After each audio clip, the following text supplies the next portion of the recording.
Hello everyone. Tonight we slip into something steamy, literally.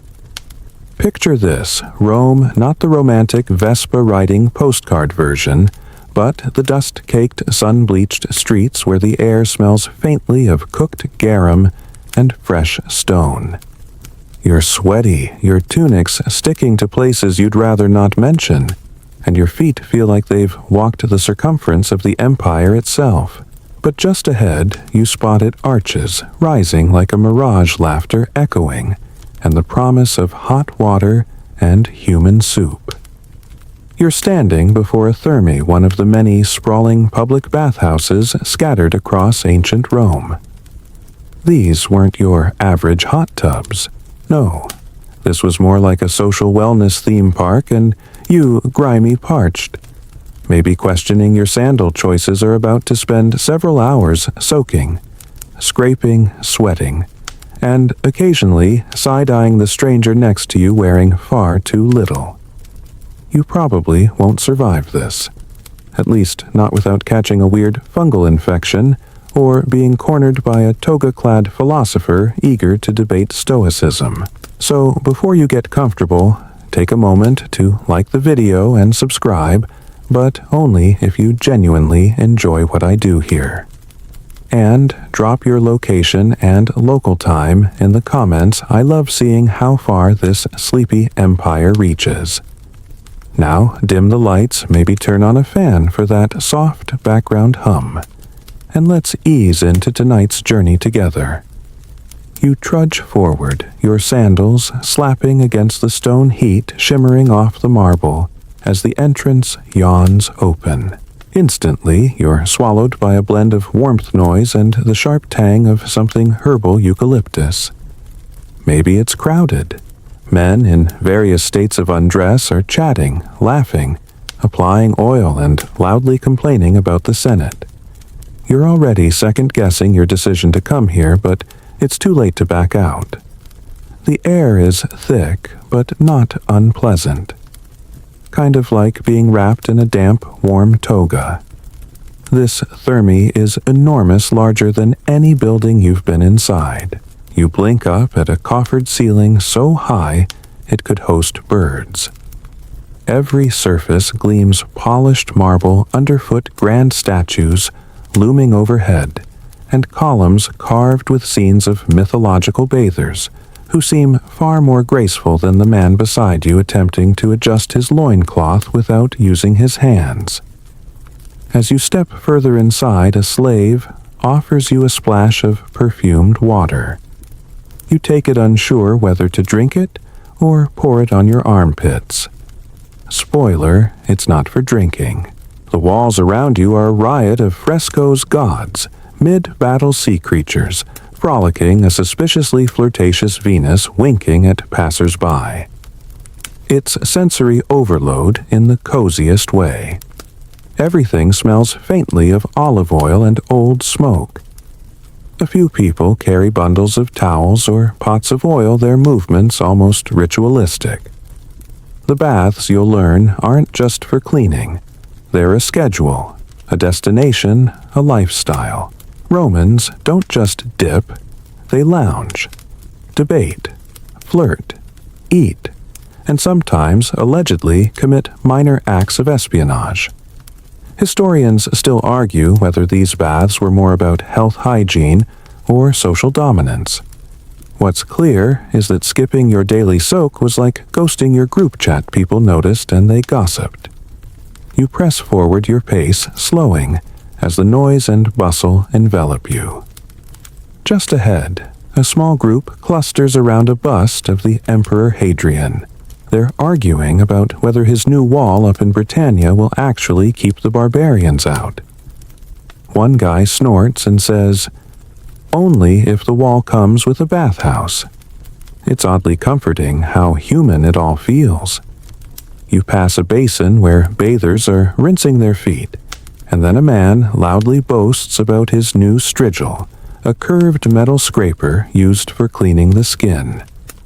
Made in Ephesus, he says, brandishing it like a sword. Bronze, not tin like those cheap ones. The floor is slippery, the air damp, and you're suddenly aware of how much noise a single drop of water can make when it echoes off a dome the size of a football stadium. You take a moment, standing under a carved archway, and just breathe. The chaos, the echoes, the laughter, it starts to lull you. There's a rhythm to the whole place, like a giant living heartbeat, pulsing through columns and steam. A pigeon coos somewhere overhead. You look up. It's sitting atop a statue of Neptune, completely unbothered by the grandeur. A reminder that even the gods here have company. And that's when it hits you. The bathhouse isn't just a building. It's a strange Roman dream. Equal parts wellness center, sports club, town square, and overheated spa. It's where rich and poor briefly pretend to be equals.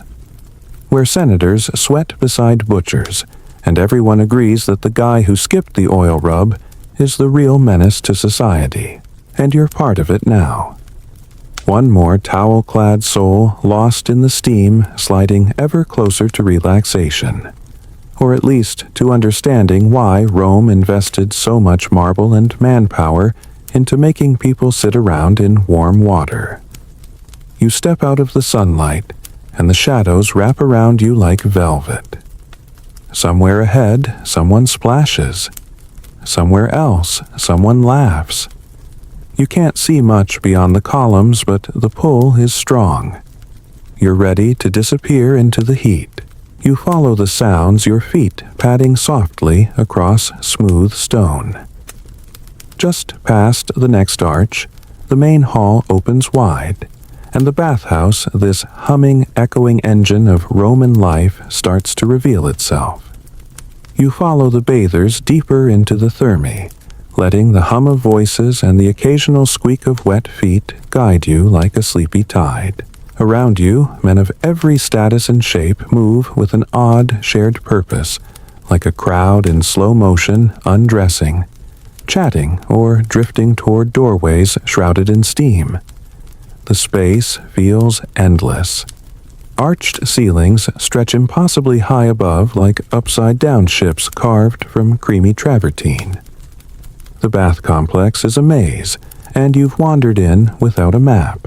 Each turn reveals another long corridor, more painted walls, another alcove with statues that, let's be honest, are entirely too confident about their nudity. You pass a mother-of-pearl fountain, where a child giggles, while splashing at the sculpted head of a lion spitting water from its stone mouth. The floor mosaic beneath your feet depicts Neptune taming seahorses, the tiles cool and slick as you shuffle along.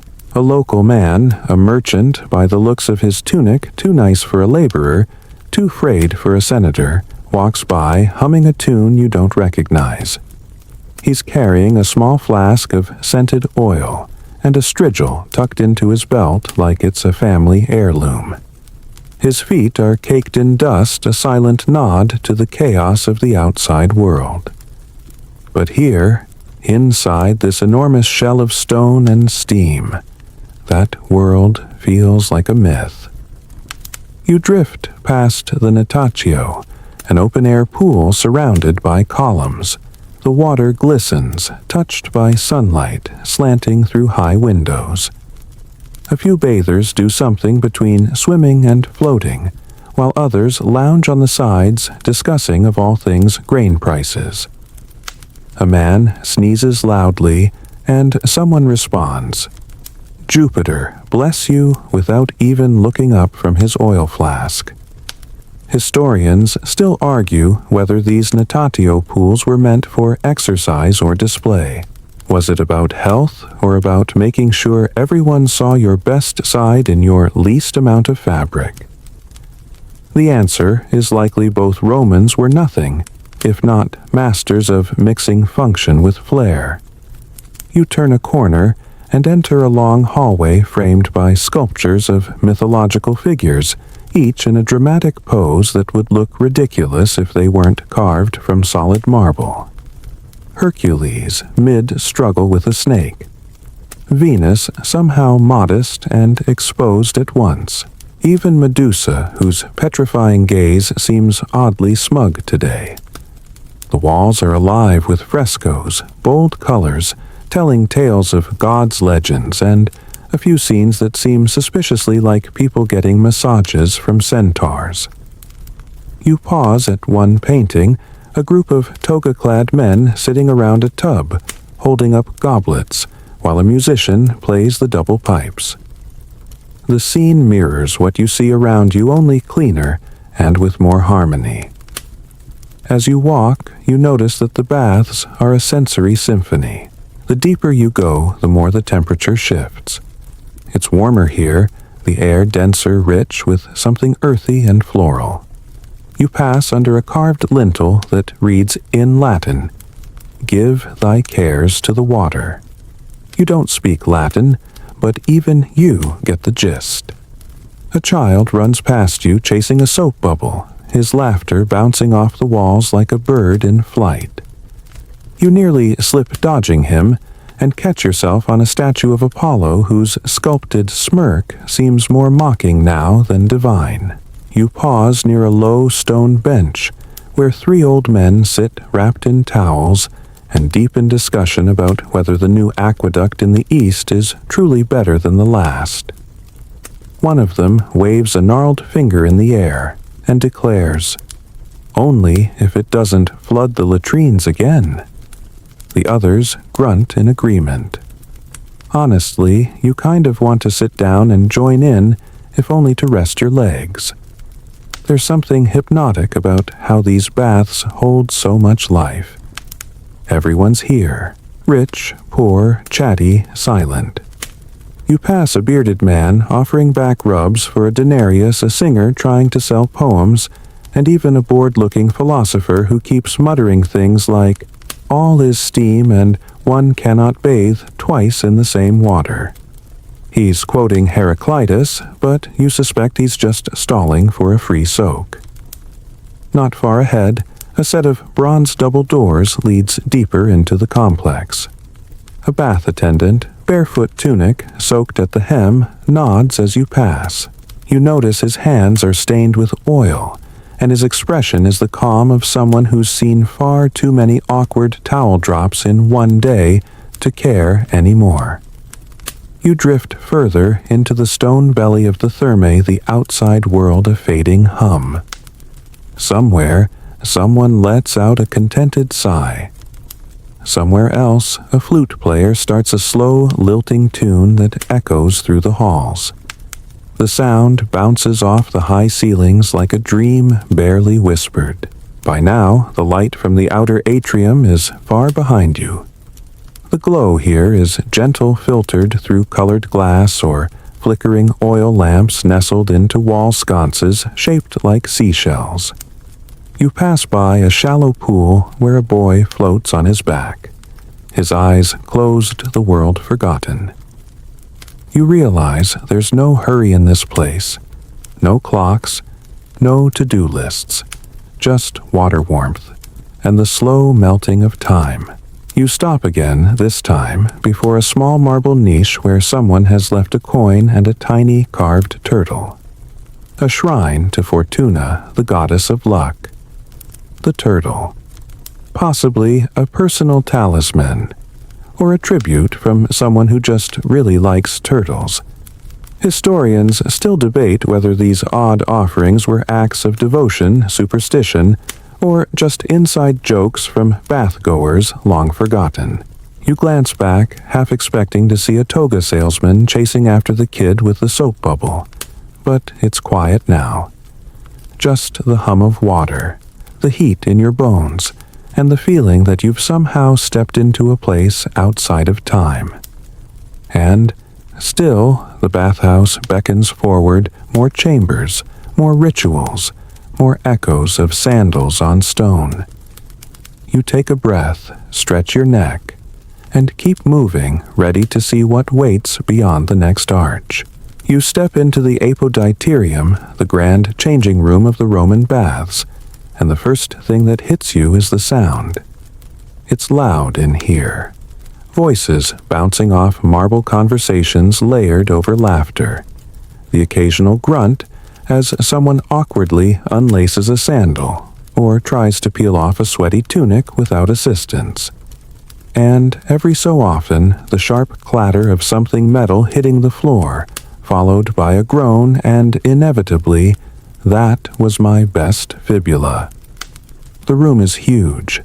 Think of a high school locker room, but make it opulent vaulted ceilings, mosaic floors, and walls lined with decorative niches where bathers stash their clothes and personal items. You don't get a key or even a hook. You get a hole in the wall and a prayer. You hesitate a moment, looking around. A few niches are marked with chalk symbols, some likely ownership tags, others perhaps warnings like, "Do not touch unless you want to find out how angry a retired centurion can get." You start undressing, trying to mimic the confidence of the seasoned bathers around you. Tunic off, sandals off, self-doubt still on. You wedge your clothes into an empty niche and immediately regret not keeping some kind of token to remember it by. You consider carving a tiny turtle as a reference to that earlier shrine, but, alas, you are neither artist nor time traveler. You look around and realize there's no shame here. Everyone's in various stages of undress, some wrapped in towels, others just owning their nudity, like it's part of a philosophical argument. There's even one guy loudly explaining that real stoicism means never flinching when someone comments on your tan lines. No one's paying attention, but he's committed. A bald man with an impressive beard is applying olive oil to his arms, humming softly to himself. Another bath-goer leans over and politely asks if he's using the good stuff or the kind that smells like boiled socks. The bearded man grins and replies, "Imported from Hispania, so only slightly like socks." You reach for a borrowed flask of oil yourself, standard pre-bath procedure. Olive oil, as it turns out, is the ancient Romans' version of soap.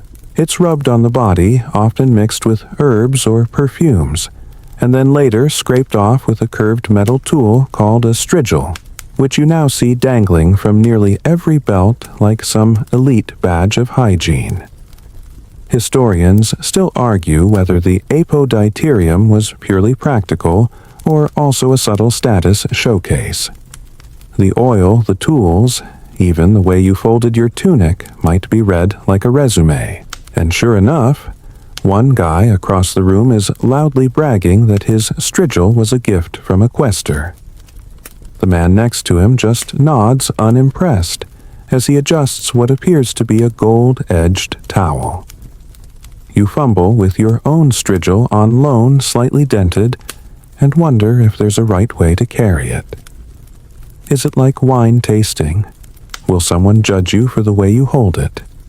Then, without warning, a small scuffle breaks out at one of the far niches. Two men, both gesturing wildly, are arguing over a missing pair of sandals. One insists they're his, the other swears he brought them from home.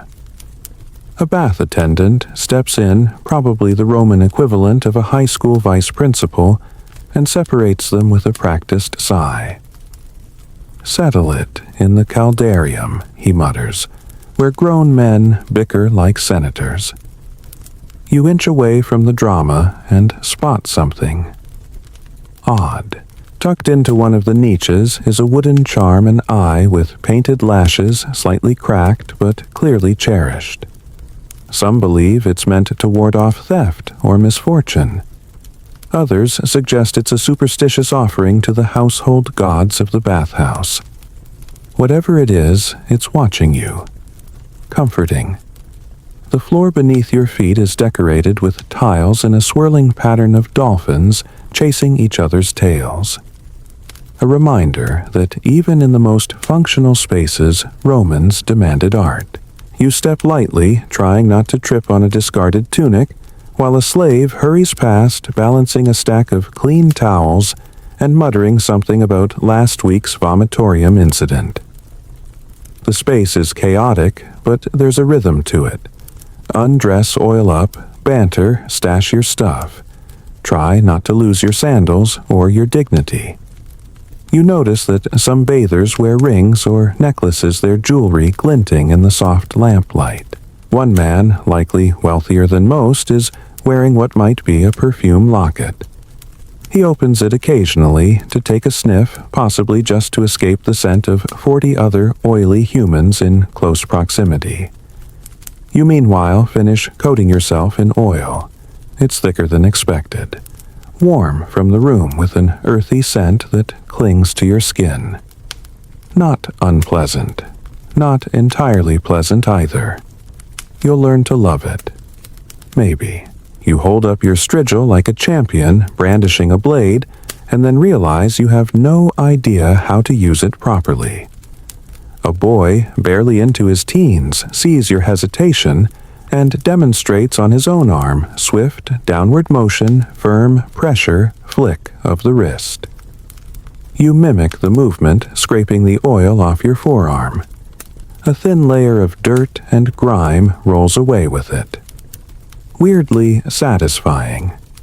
Like peeling off a sunburn, but socially acceptable. And just like that, the ritual is complete. You've been undressed, oiled, scraped, and psychologically humbled. You're ready to enter the deeper chambers to let the heat do its magic and soak your worries into oblivion.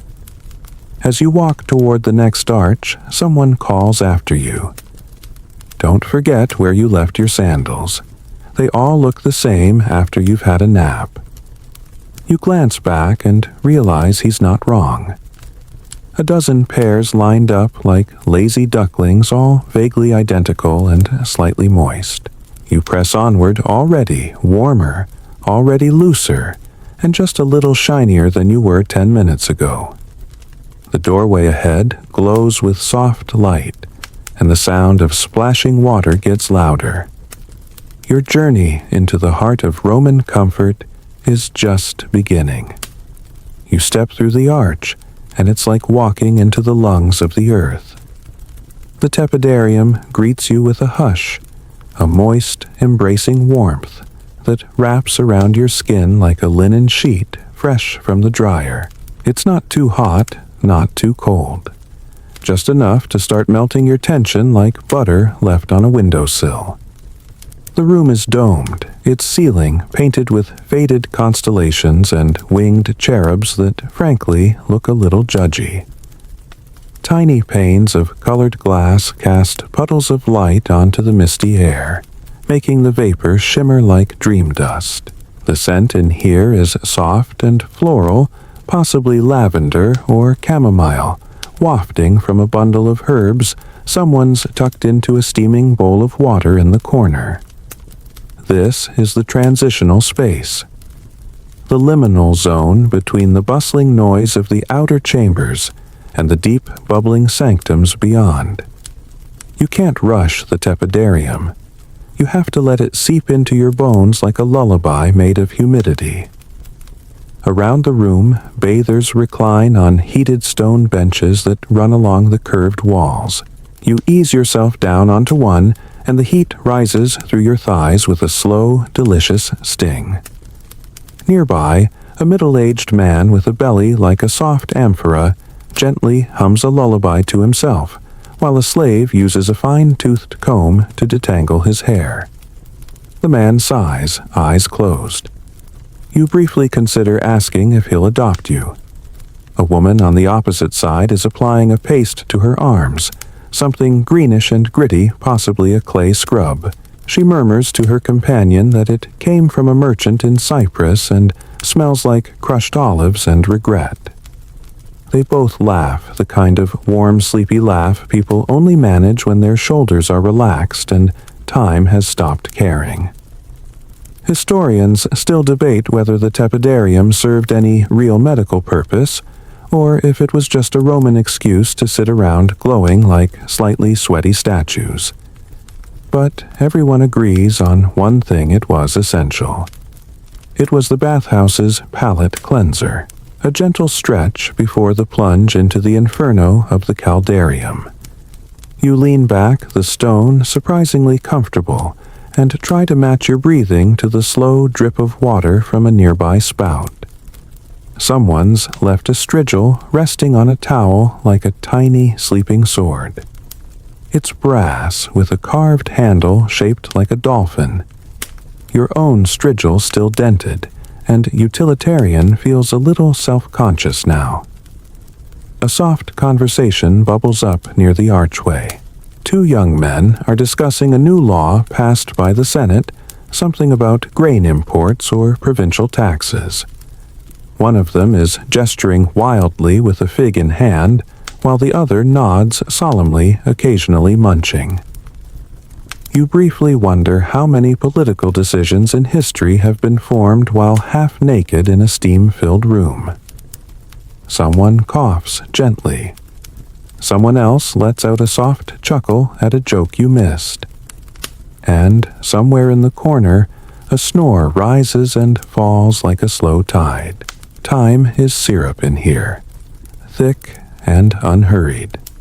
The walls are decorated with stucco panels, some chipped with age, others still holding the faint outlines of painted scenes. Nymphs pouring water dolphins, dancing a satyr, awkwardly juggling amphorae. You lean forward and run your fingers along the warm stone under your bench. It's etched with years of wear, the ghostly fingerprints of thousands of bathers who came before you. A bath attendant glides in, balancing a tray with fresh towels, a small jug of oil, and what looks suspiciously like a snack wrapped in fig leaves. He pauses near the center of the room and says, "Rest well, friends." The steam waits patiently. No one responds. They just smile and sink deeper into their benches as if words might disrupt the gentle equilibrium. You let your head roll back. You can feel your pores slowly opening like tiny, sleepy mouths. The oil you applied earlier is beginning to do its thing, loosening dirt, softening skin, and giving you a subtle shimmer that makes you look like a particularly lazy Roman deity. You notice as you squint up at the ceiling a small hole in the dome, an oculus meant to let light in and allow steam to escape. Through it, a shaft of sunlight pierces the room like a quiet blessing. Dust and vapor dance in its beam, and for a moment it feels like you're sitting in the center of some ancient dream. A pair of older women whisper softly beside you, their faces glowing with sweat and serenity. One of them recounts a memory of bathing in Caracalla's baths when she was a girl. She describes the painted ceilings, the marble lions, the sweet orange oil they used there. Her voice is slow and warm like honey drizzled onto warm bread. Her friend nods, eyes half closed. You're not sure if she's still listening or already halfway to sleep. And honestly, you're not far behind her. Still, your body knows what's coming. The warmth of the tepidarium is just the beginning. Your muscles are starting to loosen, your joints unknitting like laces. You stretch your legs. They feel longer somehow. Lighter. Like they remember what it means to just be. In the distance, you hear the faint splash of water and the low roar of flames feeding the Hippocaust system beneath your feet. It's a remarkable bit of Roman engineering furnaces, heating the air beneath the floor, sending warmth through the hollow spaces in the walls and under your bench. This, more than anything, keeps the tepidarium alive and breathing. Some scholars still argue how efficient the Hippocaust really was, whether it heated evenly, or if certain corners of the bathhouse remained stubbornly cold. But you can tell that right now, here in this cocoon of gentle heat and drowsy conversation, the system is doing exactly what it was meant to do. You lean forward, then stand slowly, your joints sighing in relief.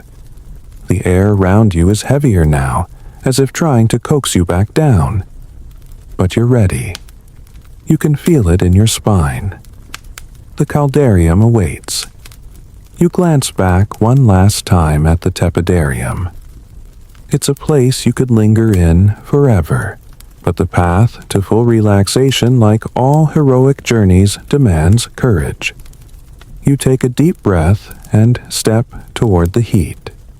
You step into the caldarium, and the world shrinks. The air here is thick, hot, and humming like you've walked into the mouth of a sleeping dragon that only breathes steam. Your lungs protest at first, like they've forgotten how to be soup compatible, but after a few breaths, they begin to adjust. You blink slowly. Everything looks slightly blurred, wrapped in gauze. You can just make out shapes moving through the fog, people gliding from basin to bench like sleepy ghosts with back problems. The heat settles on you immediately. Not just on your skin, but inside your skull. It softens you from the inside out, wrapping itself around your joints and between your ribs. Your muscles, previously just relaxed, now start to melt into something resembling warm dough. You begin to understand why emperors, generals, and unpaid interns alike made time for this daily ritual. It's not optional. It's existential. A giant bronze basin bubbles gently to your right, filled with water so hot you can see tendrils of steam dancing off the surface like it's whispering secrets. A few brave souls lower themselves into it with practiced grace. One man sighs so deeply, it sounds like his soul just clocked out for the day. You find a marble bench nearby, one that hasn't already been claimed by a towel, a strigil, or a man loudly explaining Galen's latest theory on phlegm. It's smooth and piping hot beneath you, but tolerable like a seat that's been sunbathing for a few hours. You slowly lower yourself, wincing only slightly, and immediately begin to sweat. And this truly is the goal. Romans didn't just sweat for hygiene.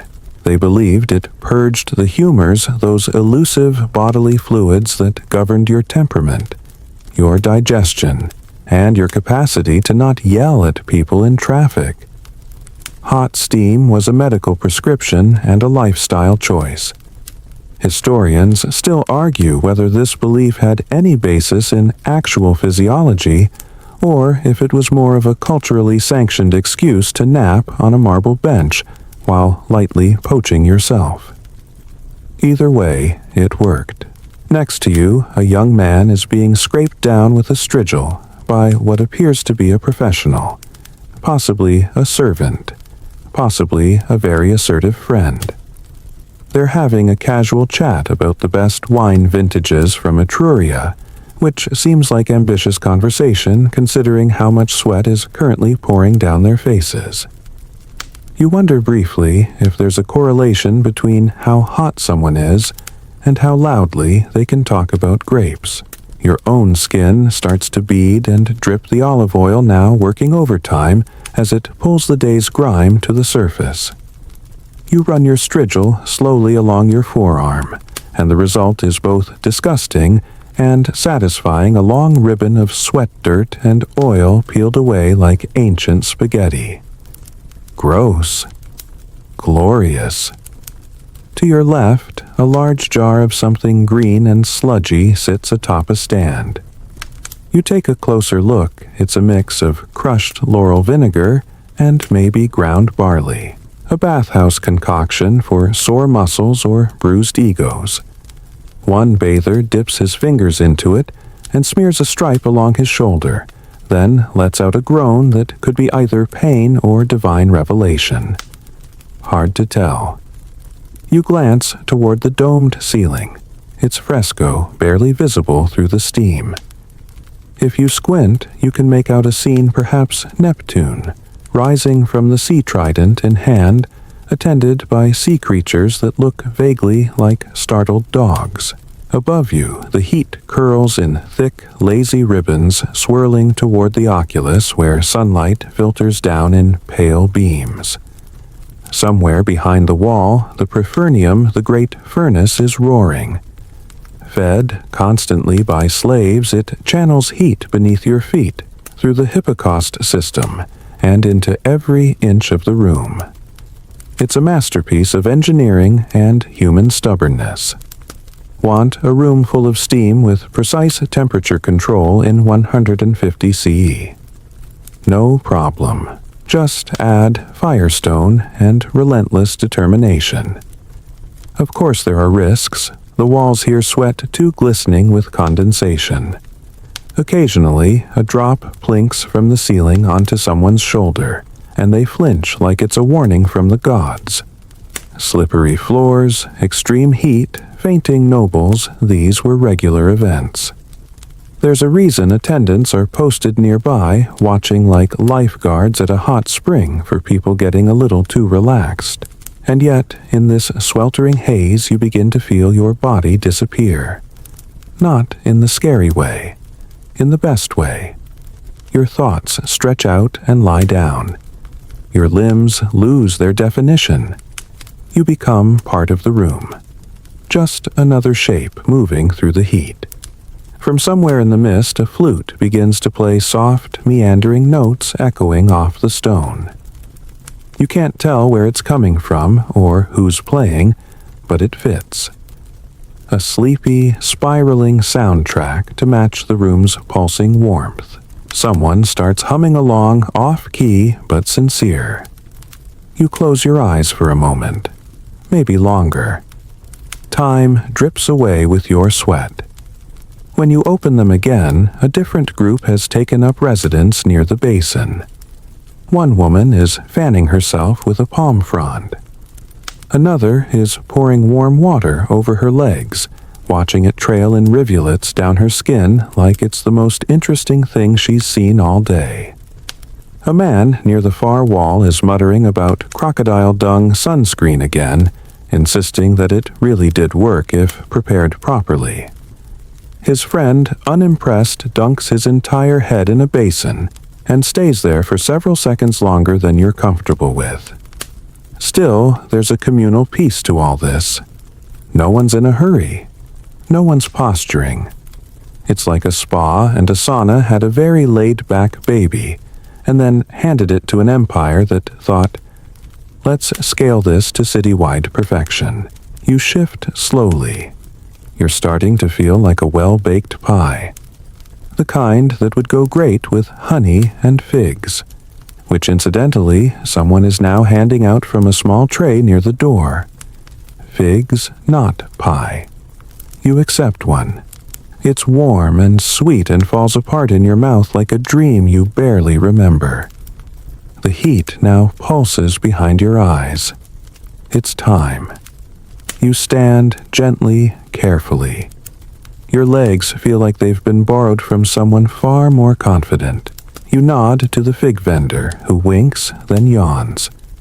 Through the fog, the exit appears like a cool mirage. You make your way toward it, trailing steam like some slightly overcooked deity of comfort. The next phase of the journey calls, and hopefully it includes a nap. You emerge from the caldarium like a boiled dumpling that just remembered it has a second appointment. The air outside feels almost cold by comparison, even though it's still warm and humid. You blink against the shift in temperature, your body tingling as it recalibrates. It's like stepping out of a hot tub and into the gentle arms of a friendly towel. And speaking of towels, there's one waiting for you, clean, slightly rough, and smelling faintly of lemon and wood smoke. You wrap it around your shoulders and follow the sound of trickling water. You're heading to the frigidarium. The cold plunge the shock to the system that either revives you or permanently rearranges your soul. But before you get there, something slows you down. A low platform stretches out in front of you, lined with reclining bathers in various states of towel toga. They're sprawled on cushions, some nibbling grapes, others sipping from tiny cups of something suspiciously spiced. This is a laconicum, a dry heat room sometimes used for massages, sometimes just for lounging. You pause to admire the scene, half-snoozing senators, gossipy matrons, someone practicing flute scales under their breath. One man is face down on a marble slab, getting what can only be described as an enthusiastic massage from a stout fellow with biceps like amphora handles. The masseur's using what looks like a wooden roller, and every few seconds the client lets out a groan that oscillates between agony and bliss. You decide to keep walking. You're not quite ready for surprise chiropractic. There's something about this corridor between extremes, hot and cold flame and ice, that makes your thoughts go floaty. Maybe it's the blood rushing around in confused circles. Maybe it's the smell of oil citrus and wet marble. Maybe it's the fact that your feet are squelching a little in your sandals, which is deeply undignified, but you've made peace with it. You pass by a wall niche holding a small statue of Venus. Her face is serene, maybe a little smug. She probably already did her cold plunge and didn't even scream. Finally, you reach it. The frigidarium. It's quieter in here and brighter. Light filters in through high windows reflecting off the water like shards of glass. The pool itself gleams like a polished coin, clear cold, and absolutely unapologetic. There's no steam here, no haze to soften the edges, just clean, crisp air, and the sharp smell of mint. Maybe eucalyptus, possibly just the natural sting of dignity about to vanish. You hesitate at the edge. A few bathers are all ready and floating, with the stunned expressions of people who've made some choices. One man dunks his entire body in one violent plunge and emerges gasping, flinging water like an angry sea god. Another sits on the edge feet in the water, clearly still working up the nerve. You look down at your reflection. You look glorious, glowy, slightly dazed. But let's be honest, also like someone about to regret the next 6 seconds of their life. There's a moment when your body tries to talk you out of it. This is madness, it says. We were just steamed. We were cooked. Why are we now jumping into the liquid equivalent of regret? But you silence the voice with one deep breath. One quiet nod to the statue of Venus who's still looking smug, and you step in. It is a betrayal. The cold bites you like a debt collector. Your heart forgets its rhythm for half a beat. Your limbs jerk. You emit a sound that starts in your throat and ends in the history books. But you are in. Fully submerged. Baptized in Roman steel. You resurface with a gasp. Everything is sharper now. Your thoughts, your skin, the outlines of the room. You are awake in the most violently refreshing sense of the word. Historians still argue whether the cold plunge was purely physiological, a way to close the pores and stimulate circulation, or if it had more symbolic resonance. A reset, a kind of rebirth. Either way, Romans believed in its magic. And now, so do you. Floating in the still water, you become aware of the silence. The frigidarium doesn't encourage chatter. Here, people withdraw a little. Reflect. Even the man who cannonballed a minute ago is now calmly drifting, his expression one of quiet self-respect restored. You drift with him, letting the cold do its work. Your skin tightens, your blood wakes up, and your overheated brain finally stops murmuring weird things about honeyed figs and marble dolphins.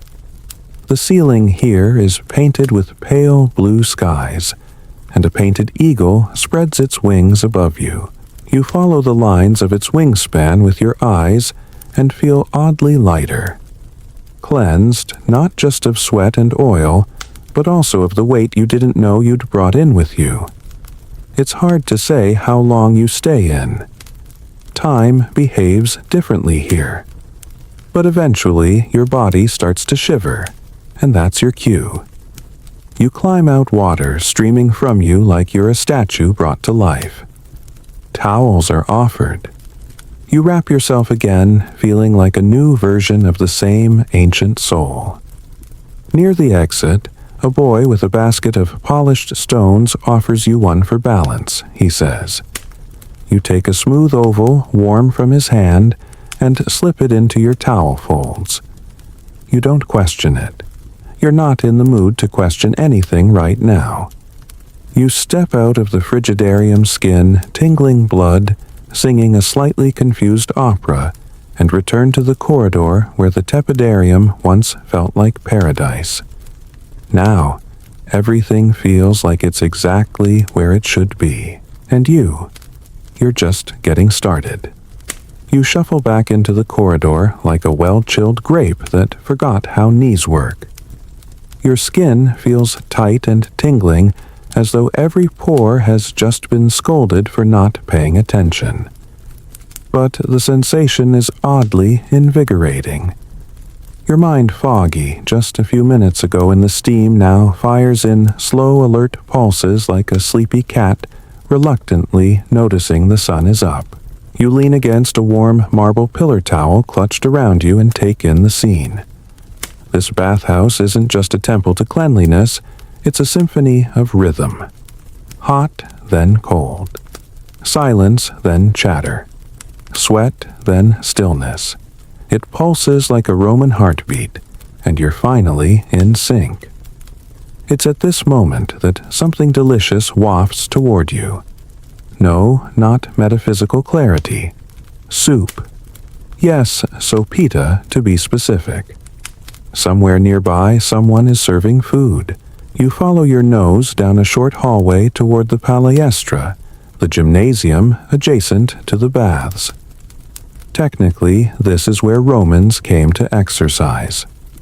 To stretch box wrestle and toss heavy things at other heavy things while grunting with profound purpose. But in practice, right now it's more of a cross between a cafe and a casual biceps contest. You step out onto a sun-dappled courtyard ringed with colonnades. Columns cast long shadows across the floor, and ivy curls lazily along the upper archways. The sounds here are sharper than in the misty chambers you've just left, sandals scuffing the ground, laughter ringing out in intervals, the thwack of a leather ball being caught one-handed by someone who clearly lifts goats recreationally. A small crowd has gathered near a serving area where a few attendants in simple tunics ladle steaming soup into shallow bowls. You join the line and grab one. It's barley broth with a dash of fish sauce, a few herbs, maybe a rogue lentil or two. Not exactly gourmet, but deeply comforting. The kind of soup that reminds your insides they're still on the payroll.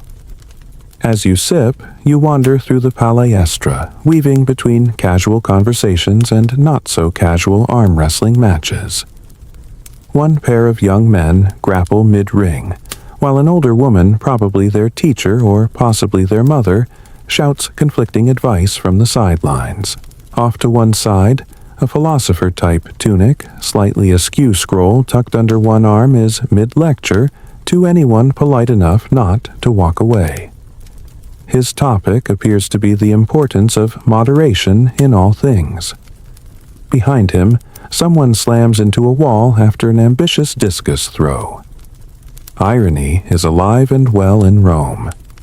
It's here, in this warm, lively sprawl of bodies and banter, that the bathhouse's true role becomes crystal clear. It's not just a place for sweating and scraping. It's the glue of the community. The social media of the ancient world minus the doom scrolling plus the togas. Historians still argue whether the bathhouses were more influential as health centers or as places of public discourse. But one thing is clear: if you wanted to know what was happening in Rome, who won the latest chariot race, what scandal rocked the Senate, or where to get the best garum, you came here. Nearby, a small circle of older men is engaged in a surprisingly intense conversation about property laws and grain imports. You catch a few phrases. Cato was right, barbarian nonsense, my cousin paid double last week. Their hands move in expressive sweeps, punctuating points with the gravitas of courtroom drama.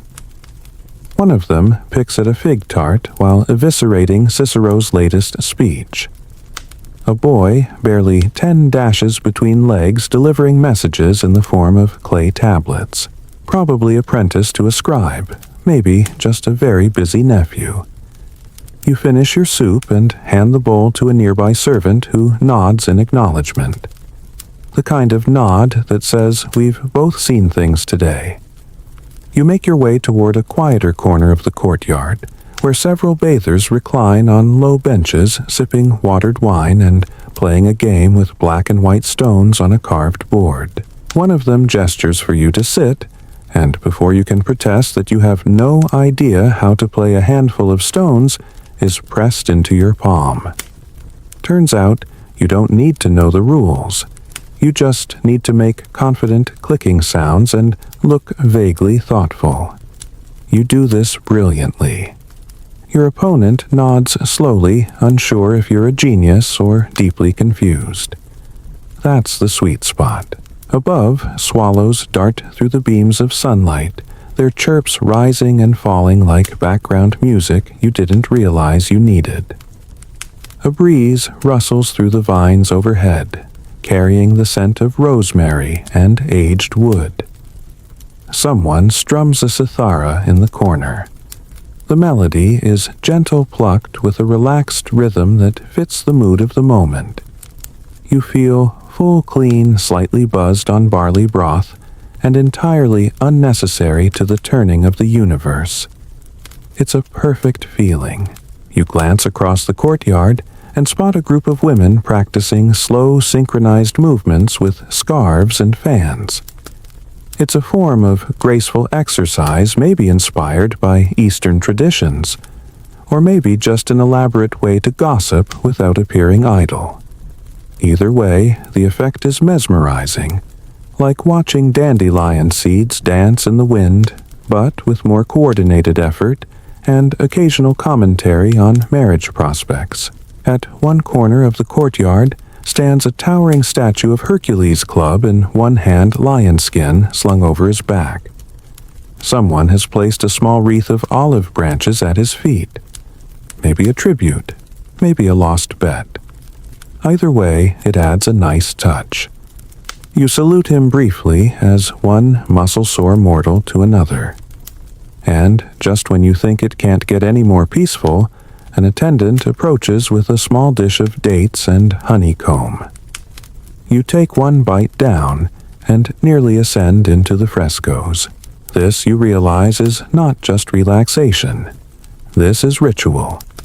Repeated daily, refined over centuries, woven into the rhythm of Roman life like the pattern in a mosaic floor. Even emperors paused their duties to soak and sweat, to eat figs and argue philosophy. The bathhouse wasn't a luxury. It was an expectation, a rite, a moment of controlled stillness in a city that never truly stopped building, expanding, plotting. You lean back, letting the stone beneath you warm your shoulders, and breathe in the scent of oil herbs and mild ambition. You're ready for the next room now, or maybe a nap, or both. Eventually, you rise from the bench with a sound your joints invent specifically for moments like this, a kind of polite creak that says, "That was delightful, but we are 47% soup now." You hand your game stones to your opponent, who nods with the respectful confusion of someone who's still not sure if you were playing strategically or just making a pattern. Back inside the main building, you pad softly down another hallway. Your towel is beginning to lose its crisp, folded optimism, clinging to you now like a loyal but slightly damp friend.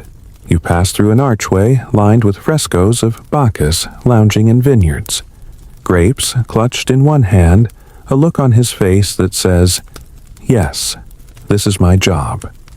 The hallway leads to a lesser-known but crucial part of any Roman bath, the unctorium, the oiling room.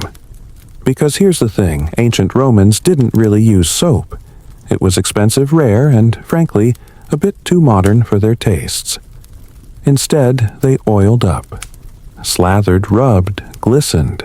Olive oil was their go-to, sometimes infused with lavender rosemary, or in rarer cases frankincense, if you were trying to impress someone or exercise them, depending on the ratio. You walk into the unctorium, and it's like entering a Roman day spa, but with more grunting. A row of wooden benches lines the walls, each accompanied by a tray of little pottery jars and a basket of tools. An attendant gestures for you to sit, and before you can say, "Extra virgin," "Please, your shoulder is being anointed with warm oil that smells like a salad that recently got tenure." The oil is applied with a practiced hand. Not too much, not too little. Enough to slick the skin and prepare it for the next phase, strigeling. Ah, yes, the strigil. A curved metal scraper shaped like a flattened question mark designed to remove oil, sweat, and dirt in one dramatic swoop. It's not painful unless your attendant is having a bad day, but it is surprising. The first scrape sends a shiver up your spine. The second convinces you this must be what it feels like to be carefully filleted for ceremonial reasons.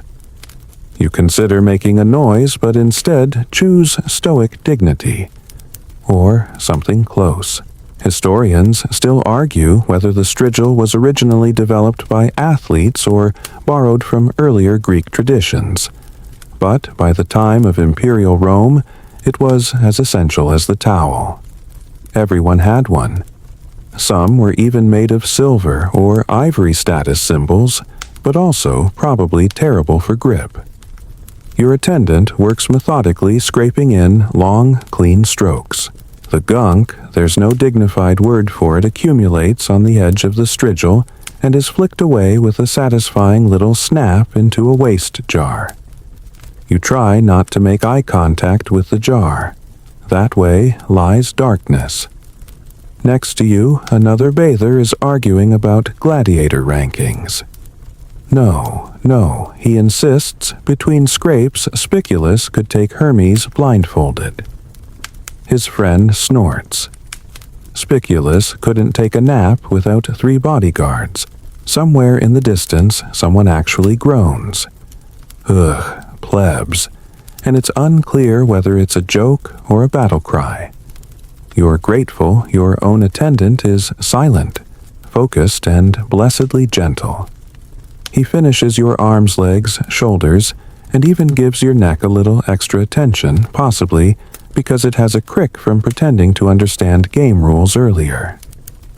When the scraping is done, he wipes you down with a cloth that's warm, rough, and smells faintly of citrus and charcoal. You feel smooth, reborn, like a marble statue who's just had its first existential thought. Then comes the powdering.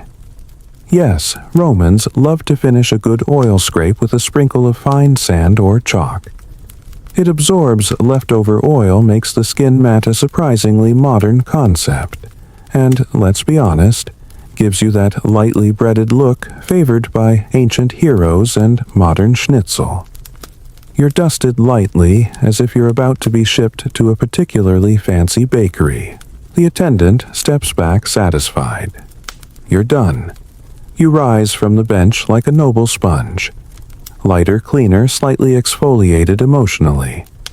You thank your attendant with a respectful nod that translates loosely to, I will never forget this, but I also don't want to talk about it again.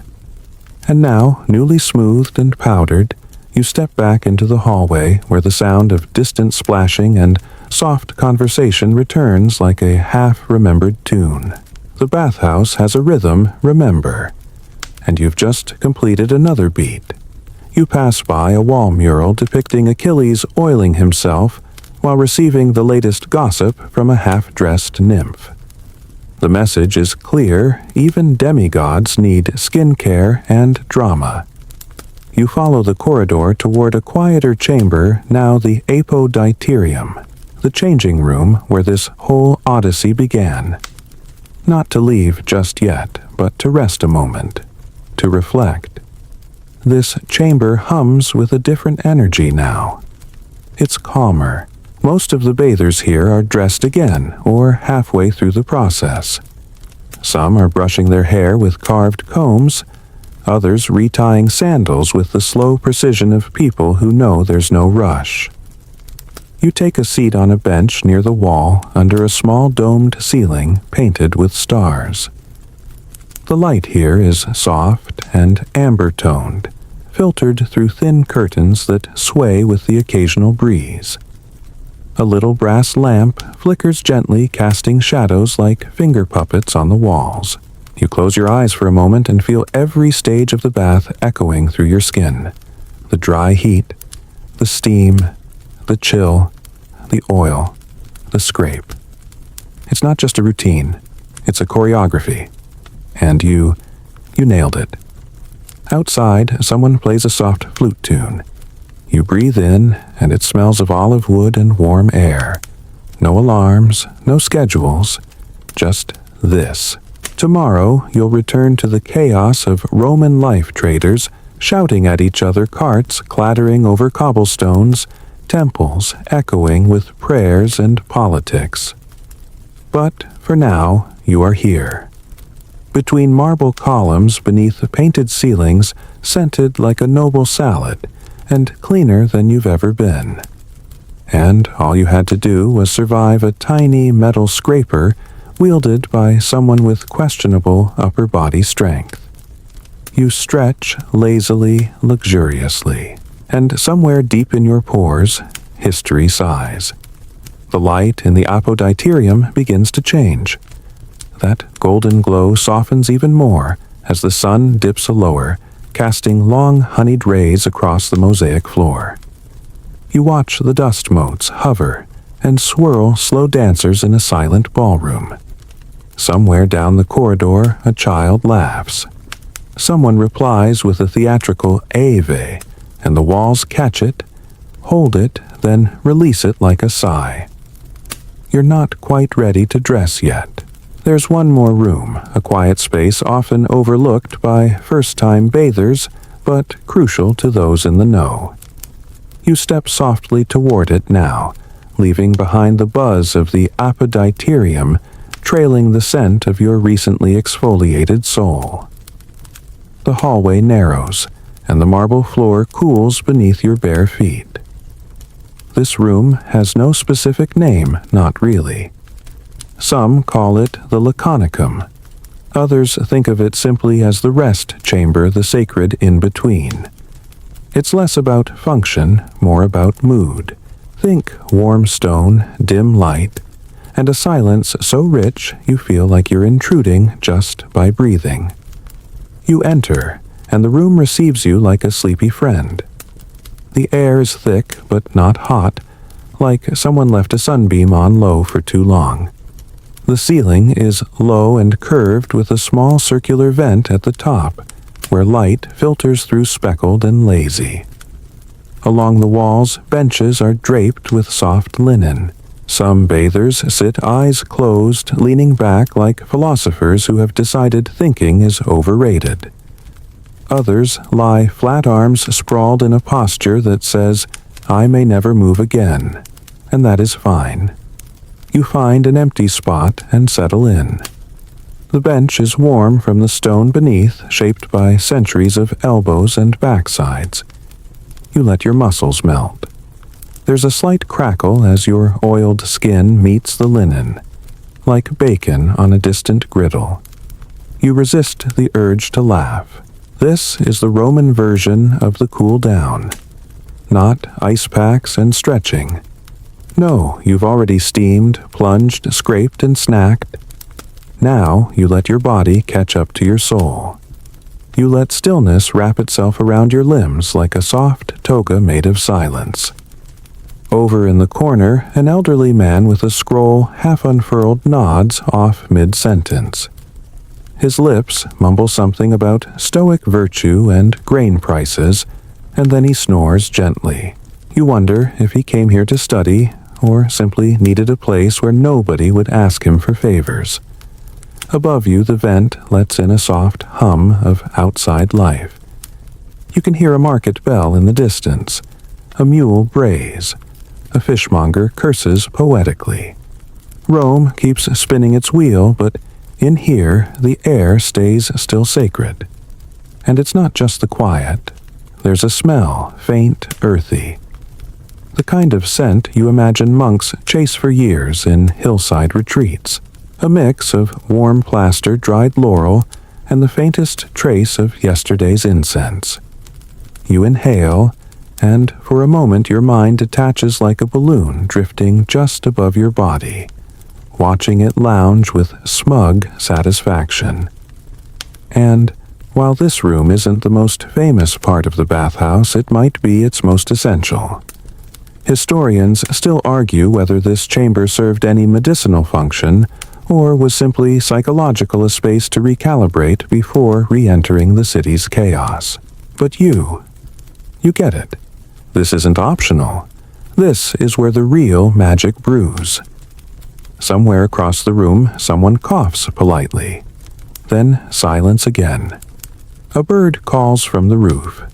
Someone drops a sandal, then slowly picks it back up like it's the heaviest object in the world. It's all part of the rhythm, slow, reverent, slightly ridiculous. You shift slightly and feel a twinge in your shoulder residue from a time when you thought lifting that amphora solo was a good idea.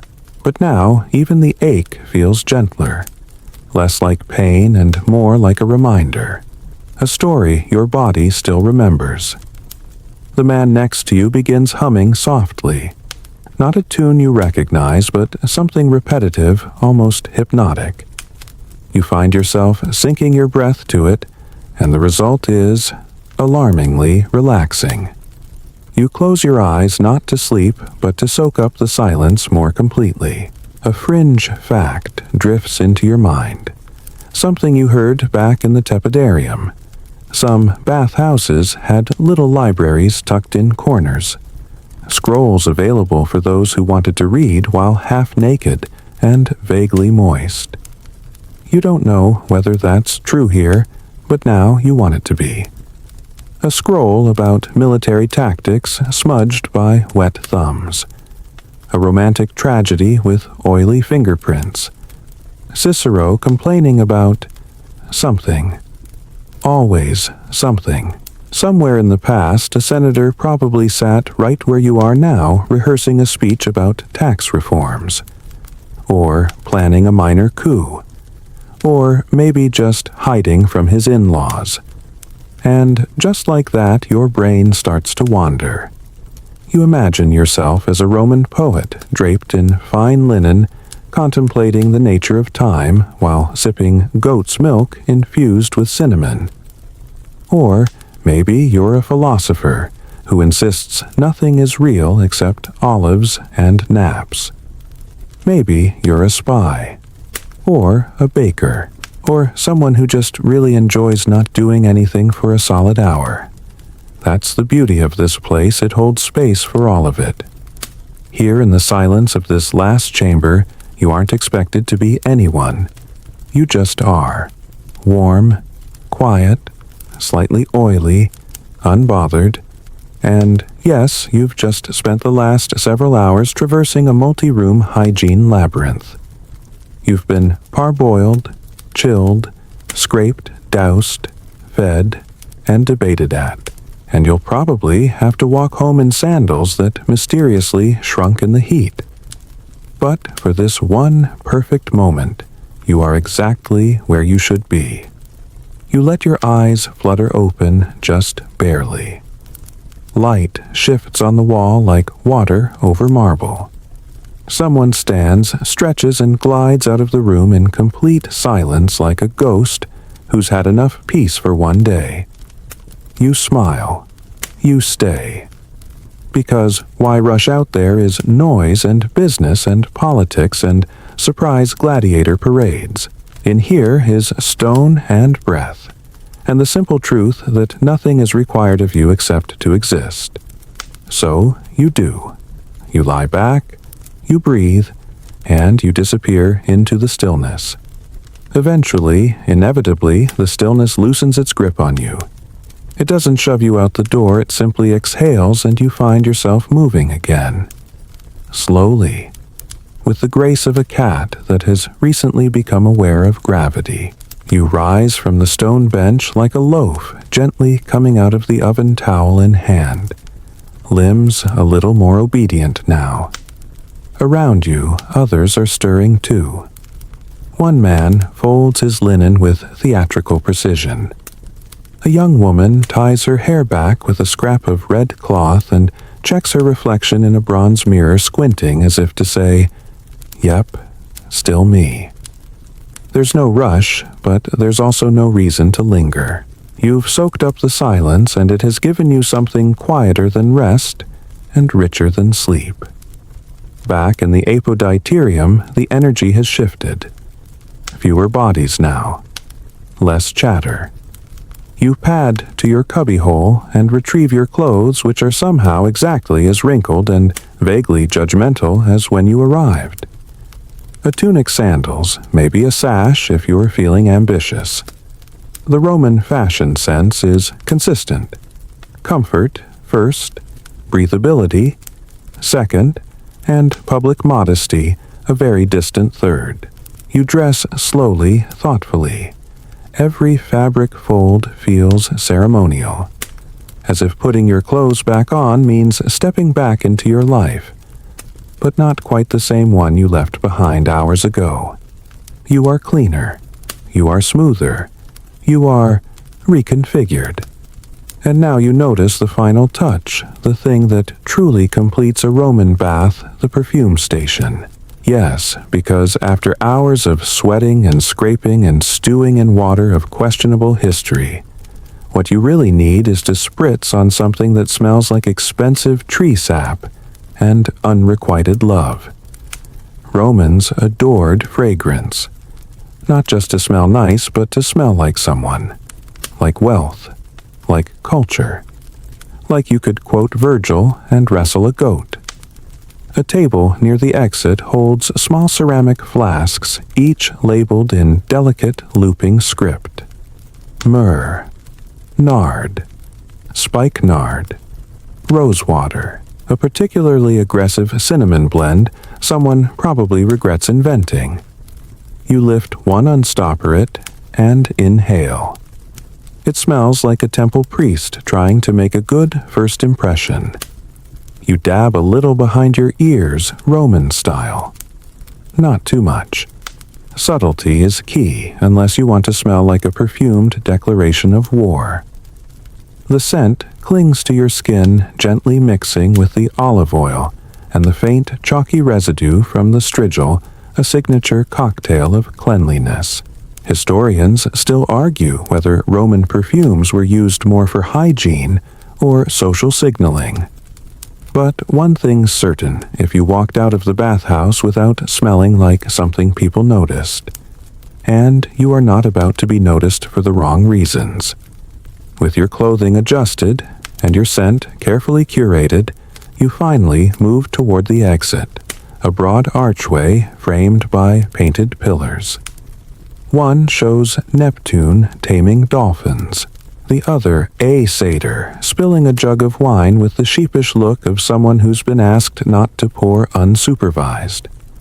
Outside, the world waits. Brighter, louder, drier.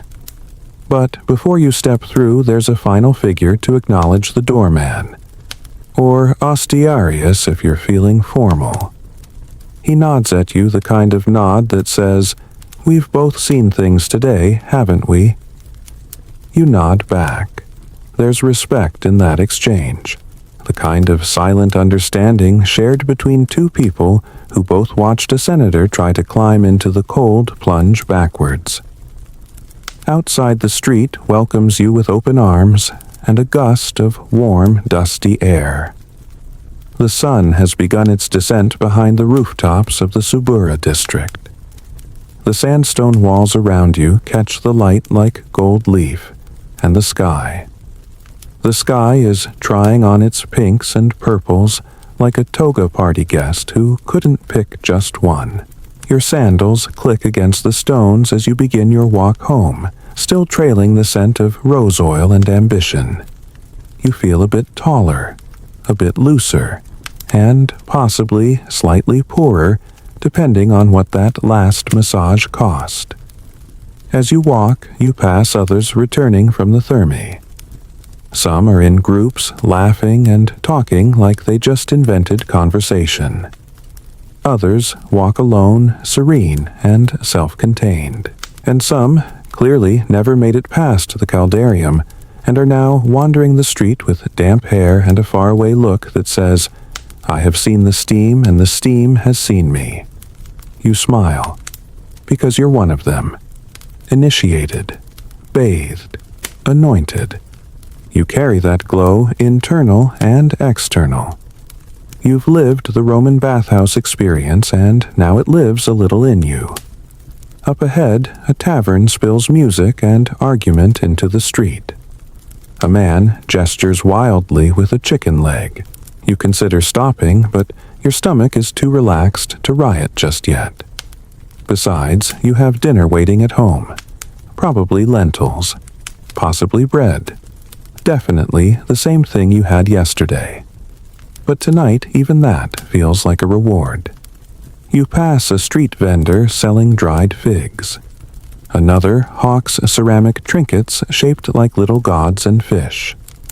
One boy tries to sell you a tooth unclear whether it's his. You decline with grace, and as the city folds itself into dusk, you can't help but think how strange and oddly beautiful that a civilization known for conquest and empire also built these temples of warmth and water. How a people so obsessed with expansion could pause each day to scrape and steam and oil their mortal coil back into some semblance of peace. Maybe they needed it. Maybe we all do. You take one last glance over your shoulder back at the great arches of the bathhouse now glowing in the last light. You can still hear the faint clatter of sandals, the splash of water, the mumble of a debate echoing off hot stone. A rhythm, a ritual, a reminder. And then you turn forward. The evening opens up before you like a scroll just beginning to unfurl. You turn onto a quieter street, one of those narrow Roman lanes lined with dusty brick ivy, curling down from a neighbor's terrace above, and laundry fluttering like soft banners of domestic life. You walk slowly, not because you're tired, but because after a bath like that, rushing feels barbaric. Your muscles carry a memory of heat and steam and stillness, and they'd rather keep it that way. The scent of rose oil follows you like a well-trained dog. Occasionally, someone passing catches a whiff and gives a knowing nod. You're part of a club now, the freshly bathed. Not officially, of course, but you can see it in their eyes. That look that says, "Ah, yes, you too have abandoned your grime and returned reborn." You round a corner and notice something that wasn't there before a line. A long one snaking out from a building you know well. Another bathhouse. Not as grand as the one you just left, but still respectable. A mix of locals and visitors waits outside, shifting on their feet, holding towels, chatting nervously. Turns out, even in Rome, a good soak has a waited time. You stroll past them with the air of someone who has already been where they're going. You try not to smirk. you fail a little. Now, let's not pretend the Roman baths were perfect oases of hygiene and tranquility. Remember, they were public spaces, and any public space, ancient or modern, has its share of quirks. Like the infamous tile in the tepidarium that always gets someone to trip. Or the bench in the frigidarium that's just slightly colder than scientifically reasonable. Or the guy there's always one who insists on reciting bad poetry while everyone else is trying to relax. Today, it was about olives. You're still not sure what rhymes with olive. Also, let's talk briefly, very briefly, about the plumbing. Yes, Rome had some of the most advanced plumbing in the ancient world. Aqueducts, cisterns, lead pipes, which they swore weren't that bad for you. Historians still argue about that. But even the best systems had, let's say, moods. Water pressure varied. Drainage was creative. And sometimes, depending on the alignment of Jupiter and your personal karma, a pipe might burst in the caldarium, turning it into a surprise steam geyser. Still, the engineering marvels were real. Take the hypocaust, that incredible system under the bathhouse floor. Imagine an entire building heated from below by a fire burning in a room beneath you. Hot air channeled through brick pillars and tunnels radiating upward until the floors and sometimes even the walls were warm to the touch. Today, you swear you felt it, the gentle pulse of heat rising from ancient bricks as if the earth itself was exhaling beneath your toes. Of course, operating a hypocaust was no small feat. Slaves, yes, an uncomfortable but necessary truth, were tasked with stoking fires, managing airflow, and keeping the whole system from becoming a smoky disaster. It was sweaty, brutal work. But without them, the luxurious calm you floated through wouldn't have existed. And here's a fringe tidbit. There are whispered accounts of bathhouses employing scent-saturated steam. That's right, perfumed smoke infused into the caldarium, drifting through vents cloaking bathers in jasmine or pine. Imagine sweating elegantly inside a cloud of lavender. Romans really said, let's invent aromatherapy, and not even bother trademarking it. Back on your street, you spot your neighbor, old Lucia, sitting on her stool weaving something that might be a basket, or might be a philosophical metaphor. She squints at you, then nods approvingly. You've been to the baths, she says. You smile. It shows. She gestures vaguely at your forehead. You're glowing like a senator in love, which is a compliment. You think Lucia's seen decades of bathhouse comings and goings. She tells you, as she often does, that back in her youth, the water was warmer, the strigils sharper, and the oil purer. You nod along, as always. The past always smells better in hindsight. As you chat, a group of rowdy boys barrels past, still damp, still arguing over who won their impromptu underwater wrestling match. One clutches what appears to be a slightly crushed pastry. You give it an 80% chance of being stolen from the Pepina cart near the apoditarium. Some traditions are timeless. Lucia sighs. They never dry behind the ears, she mutters, then returns to her weaving.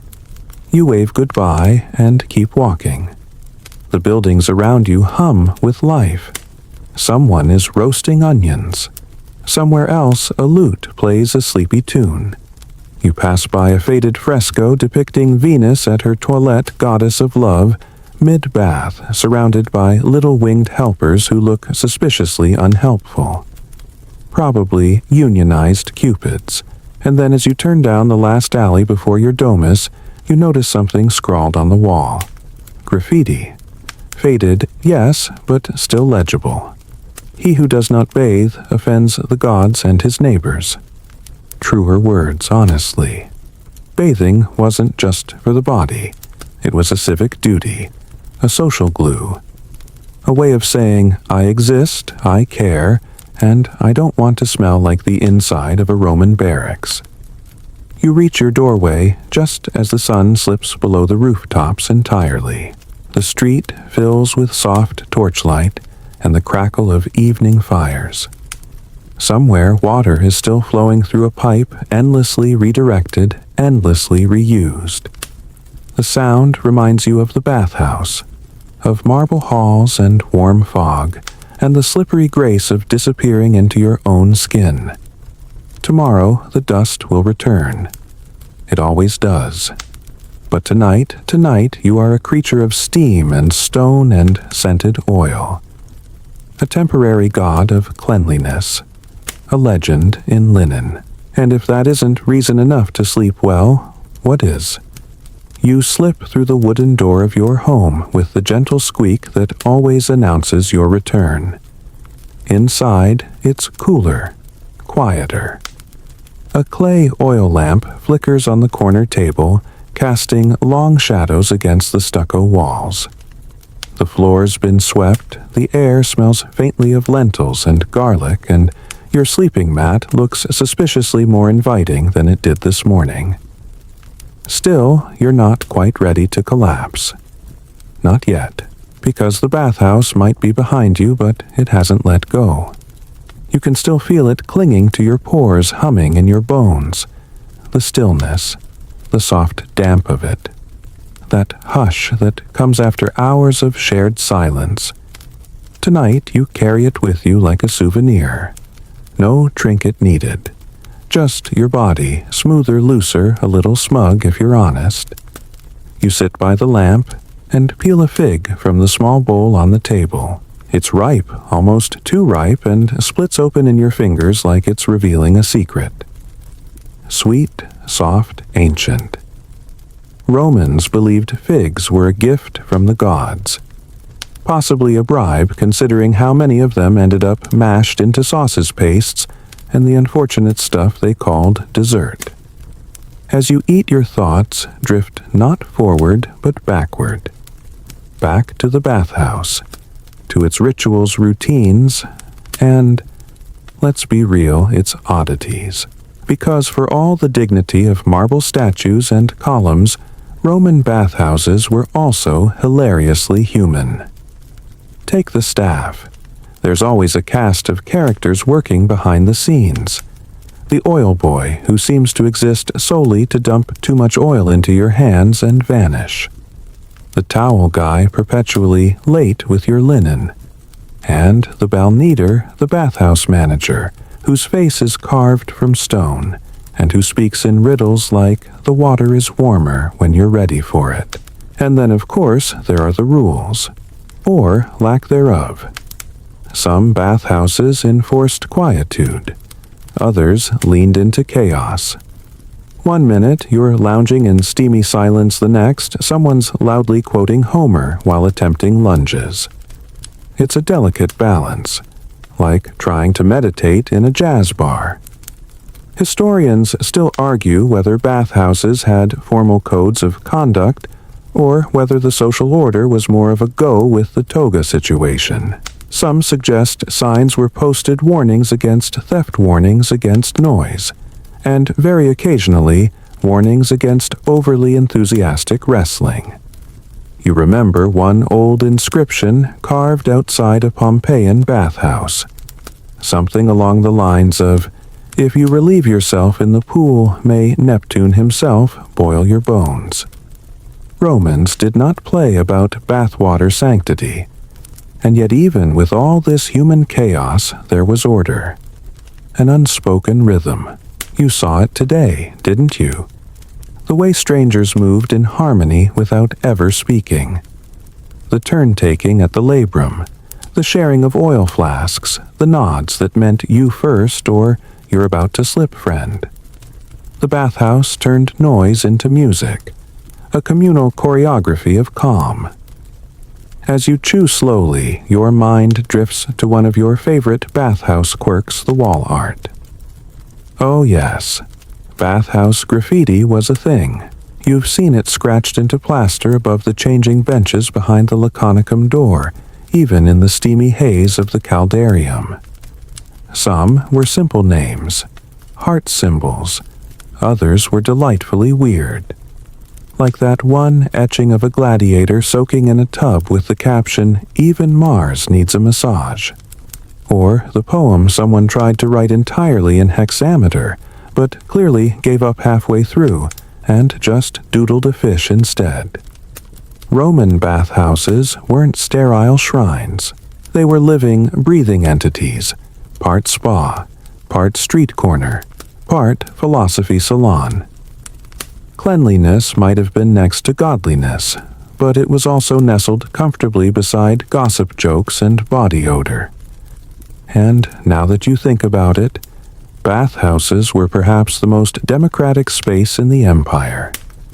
Rich, poor citizen freedmen, everyone sweated in the same steam. They sat on the same stone benches, soaked in the same tepid pool. Your social class didn't make you less slippery. Sure, there were exclusive bathhouses, private wings, elite hours. But even emperors were known to bathe with the common crowd now and then, for health, for reputation, for a reminder that no one's sweat smells better than anyone else's. You finish your fig and lie back on your mat, the cool linen welcome against your sun-warmed skin. From outside, the city hums faintly, a cart creaks past, someone argues over a chicken, and distant laughter drifts up from a nearby insula rooftop. You stretch arms wide and let your limbs go heavy again. Just like in the tepidarium.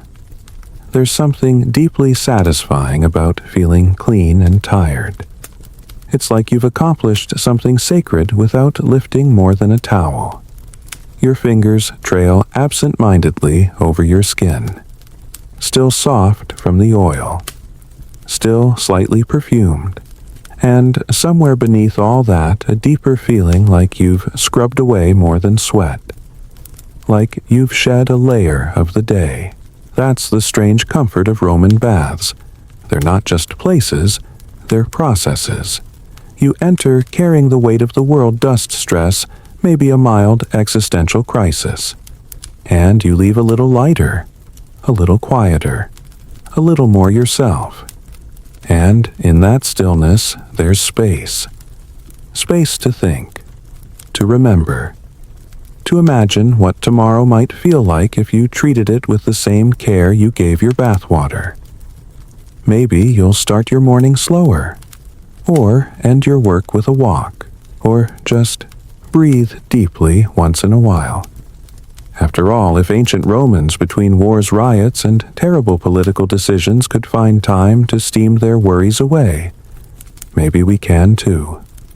You yawn, a long, full-bodied kind of yawn that ends in a sigh and makes your jaw pop just slightly. And now it's time to let the last remnants of the bathhouse melt into your dreams. You close your eyes and picture the steam rising again, the clink of metal strigils, the splash of cold water, the murmured voices echoing off high arches, the scent of rose still faint on your wrists. You are clean. You are calm. You are a perfectly imperfect human in a world full of warm water and weirder things. Sleep well, friend. You wake slowly, blinking against the rising light spilling through the wooden slats of your shutters. Morning in Rome doesn't exactly tiptoe in it. Shuffles, yawns, and drops a fruit cart or two on the way. But your body is still heavy with rest, steeped in the afterglow of yesterday's long soak. Muscles, warm joints loose, even your thoughts feel like they're moving through syrup. And for a moment, you just lie there. Because even now, even with the bathhouse miles behind you and a whole new day waiting to pounce, the comfort lingers. It's like your body remembers. The smooth marble underfoot. The damp kiss of steam on your face. The strange shared quiet of half-naked strangers collectively deciding, let's not talk about politics right now. You stretch, slowly, thoughtfully, like a cat who's just discovered it owns the bed. And then, because you're a responsible Roman, or at least pretending to be one, you rise. You step into your sandals, splash your face with water from the basin, and nibble on a date someone left wrapped in linen on the table, probably Lucia. Probably not poisoned. Probably.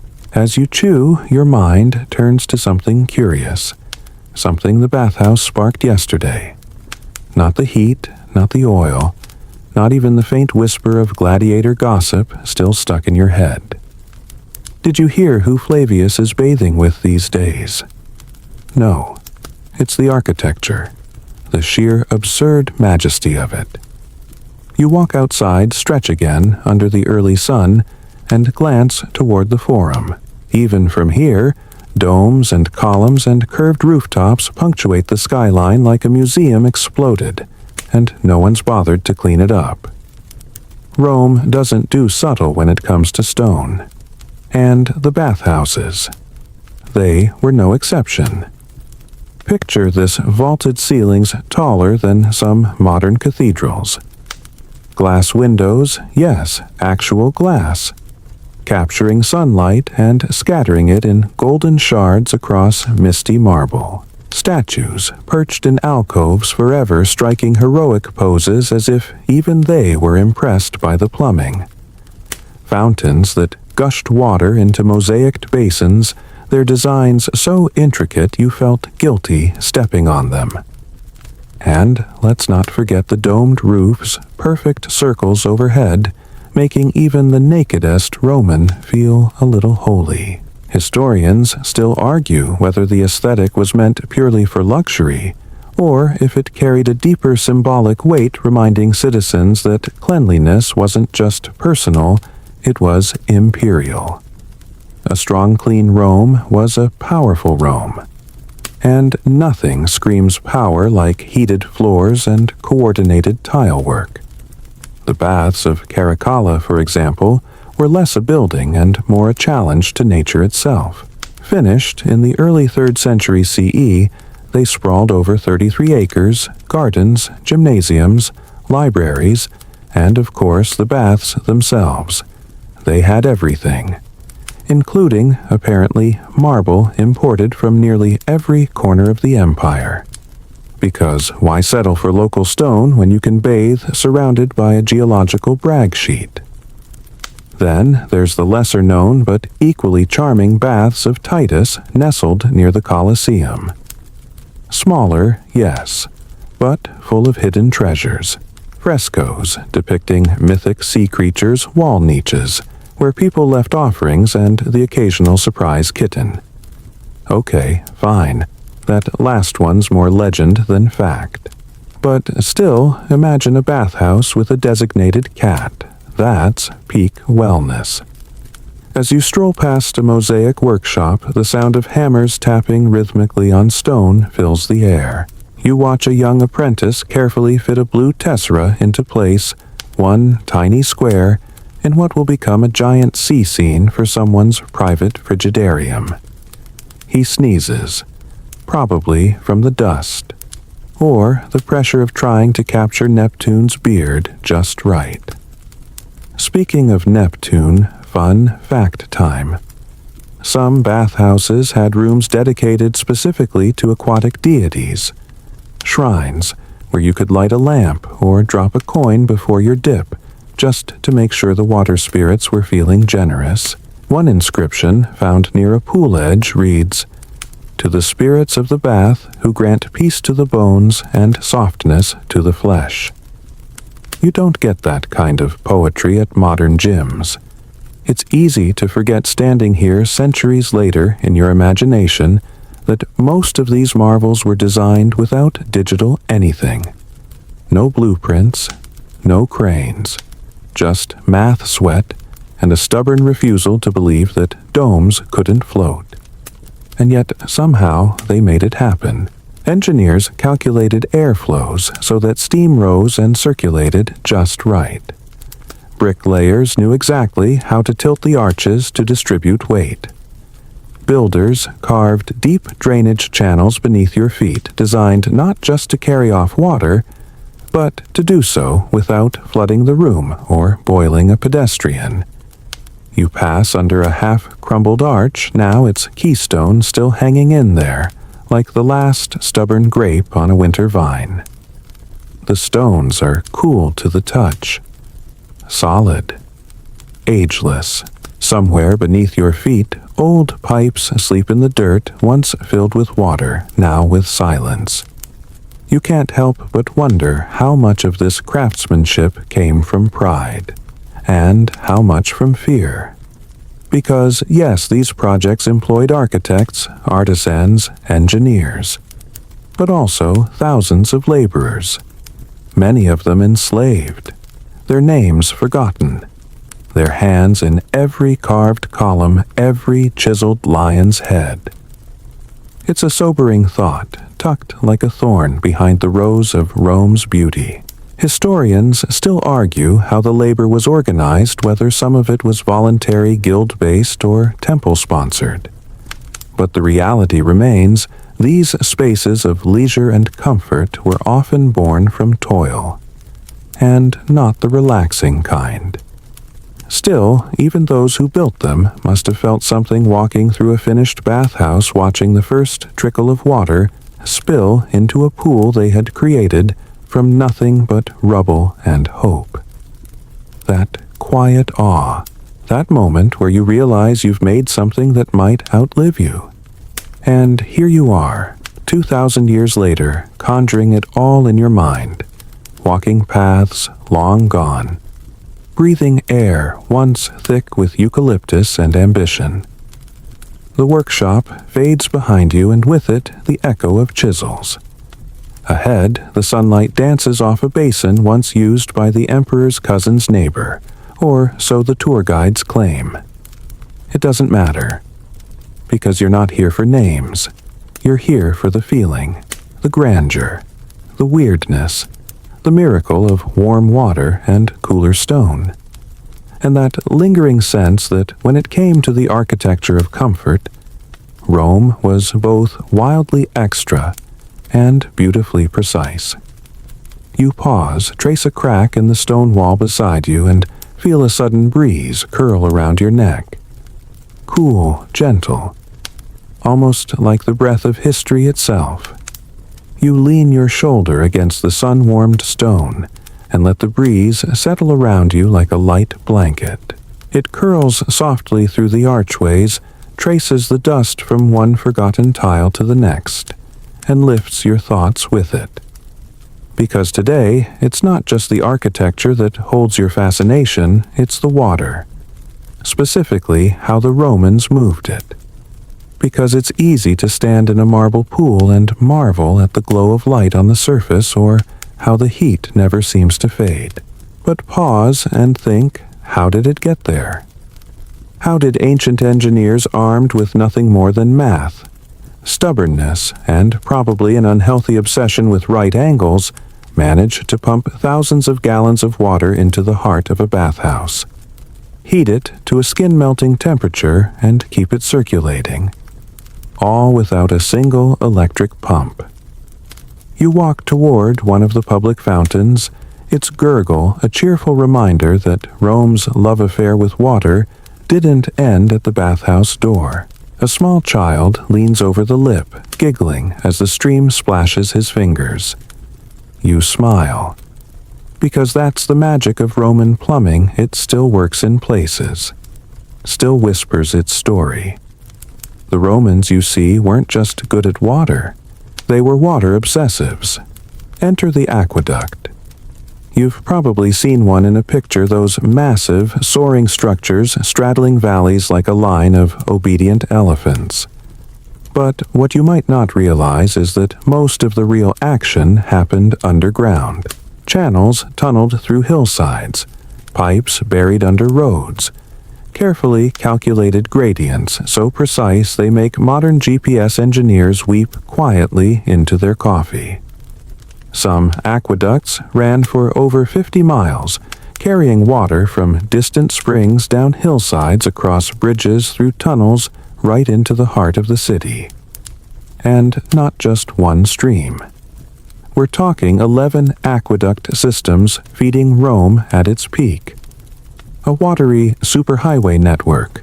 Historians still argue about how exactly they monitored water flow, whether there were formal water inspectors stationed along the roads, or if a particularly grumpy man with a bucket and a whistle did the rounds. But what's clear is that water was Rome's lifeblood. More than politics, more than bread. Water was the empire's pulse. And for the bathhouses, that meant options. Cold water from a spring. Hot water heated by hypocausts, those brilliant raised floors with fire running underneath. Tepid water that mixed the two. Pools that cascaded into one another, each maintaining its own precise temperature. The Romans didn't just bathe. They engineered temperature transitions like a spa-themed roller coaster. You pause in a shady alley where the remains of a lead pipe jut out from a cracked wall.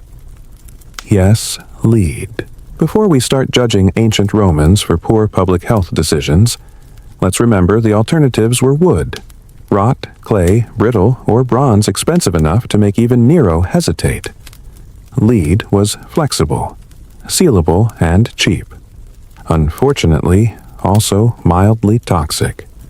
Did they know? Sort of. Some Roman writers mention health issues linked to sweet water pipes, and a few doctors warned against storing wine in lead vessels.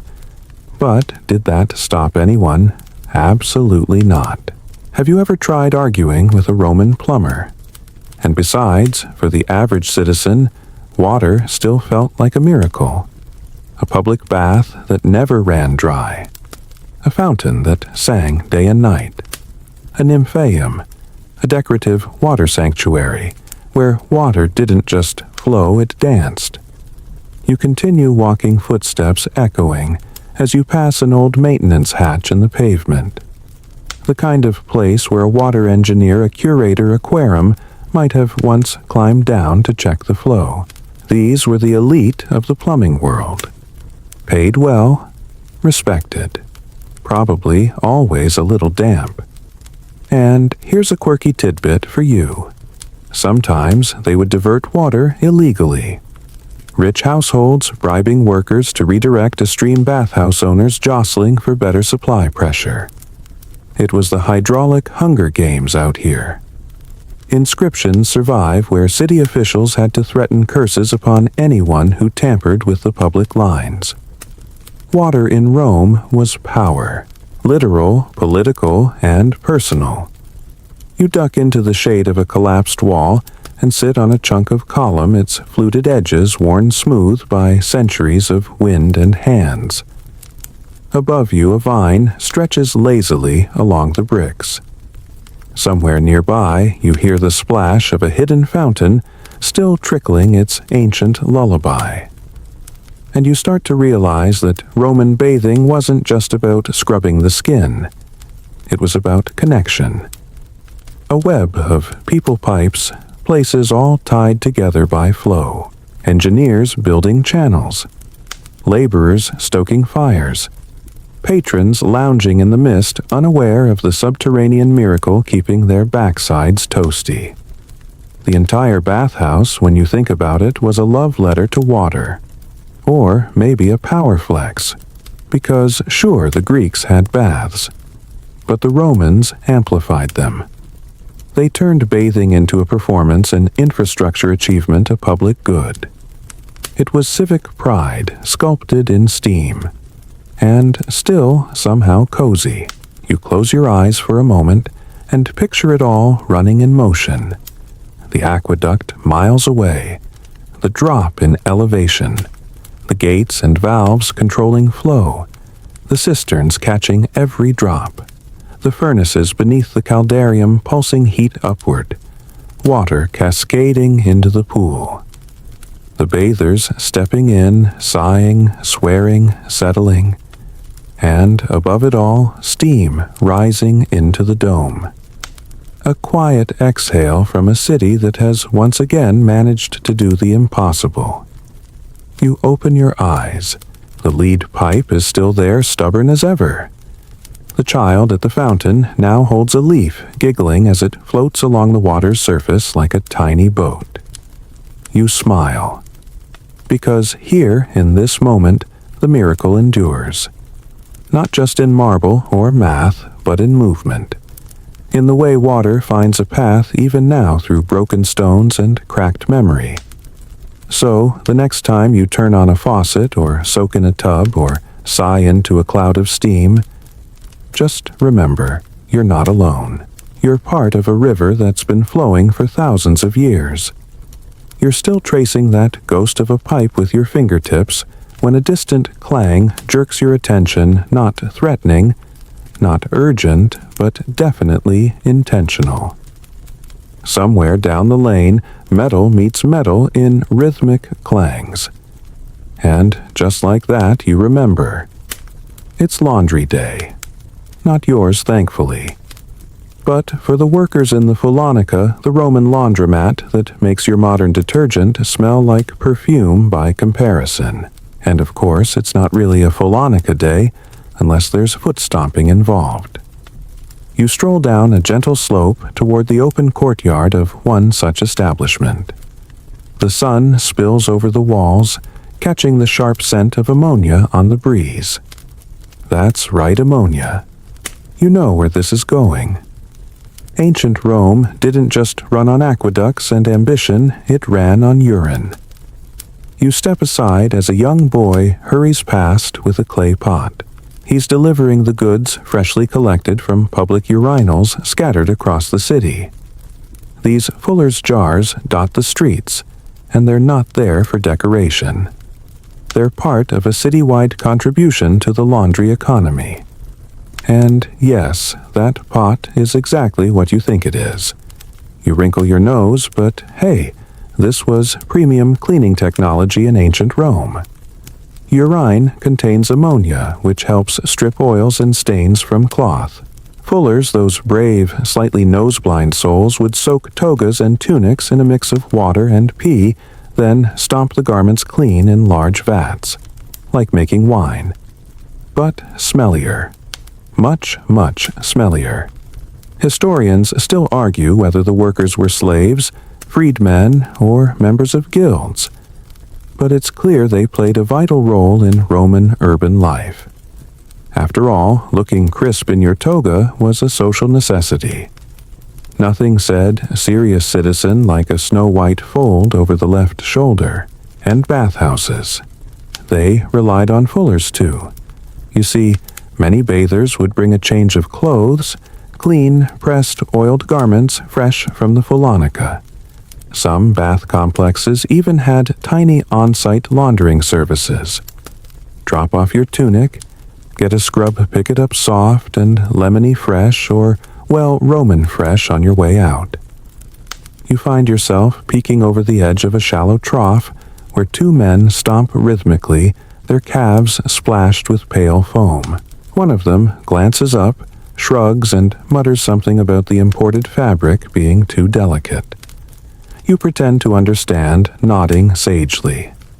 Laundry diplomacy. It's an odd kind of comfort, though, this strange ecosystem of cleanliness. Rome didn't just bathe its people, it pressed them, oiled them, wrapped them in linen, and sent them back into the world ready to conquer or complain whichever the day required. You watch as a tunic is lifted from the vat, slapped against a flat rock, scrubbed with fuller's earth, a natural clay, and then rinsed in clean water from the same aqueduct system that fills the fountains. Efficiency. Not glamorous, but necessary, like Roman duct tape. And yes, for those keeping score, Emperor Vespasian once taxed urine. Not joking. He noticed how much pee the fullers needed realized the empire was essentially missing out on a golden opportunity pun very much intended, and slapped a tax on public urinals. When criticized, he famously held a coin to his nose and declared, "Pecunia non olet." Money doesn't stink. That's one way to make a point. As you wander past the fuller's vats and down a quieter alley, the city soundscape shifts. The clangs fade. The chatter dims. And something subtler takes over, the rustle of cloth. You pause beside a sun-dappled laundry line where freshly washed garments sway in the breeze like soft sails. Towels, tunics, a child's toga with a tiny embroidered hem, a woolen cloak that looks like it's seen both war and nap time. It's a moment of domestic peace, almost meditative. And just like that, you're back in your own thoughts. Because what the bathhouse gave you, the warmth, the weightlessness, the illusion of a pause, it was made possible by everything you're now seeing. The behind-the-scenes machine, the foot stompers, the pot haulers, the quiet hum of labor in every corner of the city. You sit on a low wall beside a drying rack and run your fingers along a linen towel. Coarse but clean. The kind of thing you'd wrap around your shoulders after a cold plunge still steaming from the caldarium. The kind of thing that carries not just heat but memory. Funny, isn't it? That comfort is so often invisible. We slip into fresh clothes and forget the hands that cleaned them. We step into warm water and forget the miles of stone that delivered it.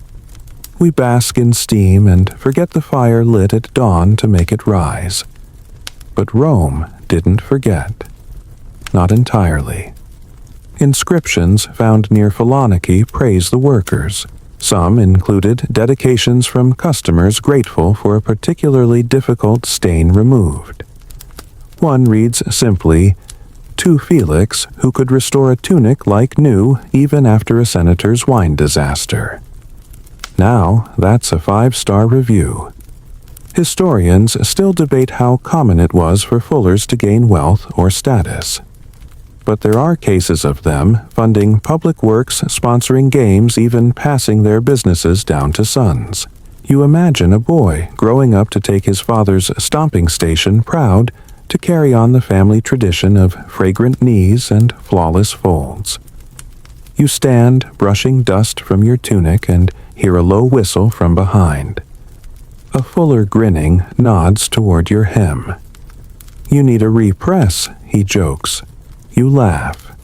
Politely decline. But you're flattered. It means you're passing as a well-kept Roman today. Another quiet badge of bathhouse success. The sun dips slightly, casting a deeper gold on the city's stone walls. Somewhere, a parrot squawks from a rooftop. Children chase each other between drying lines. And behind it all, the pulse of the bathhouse still beats.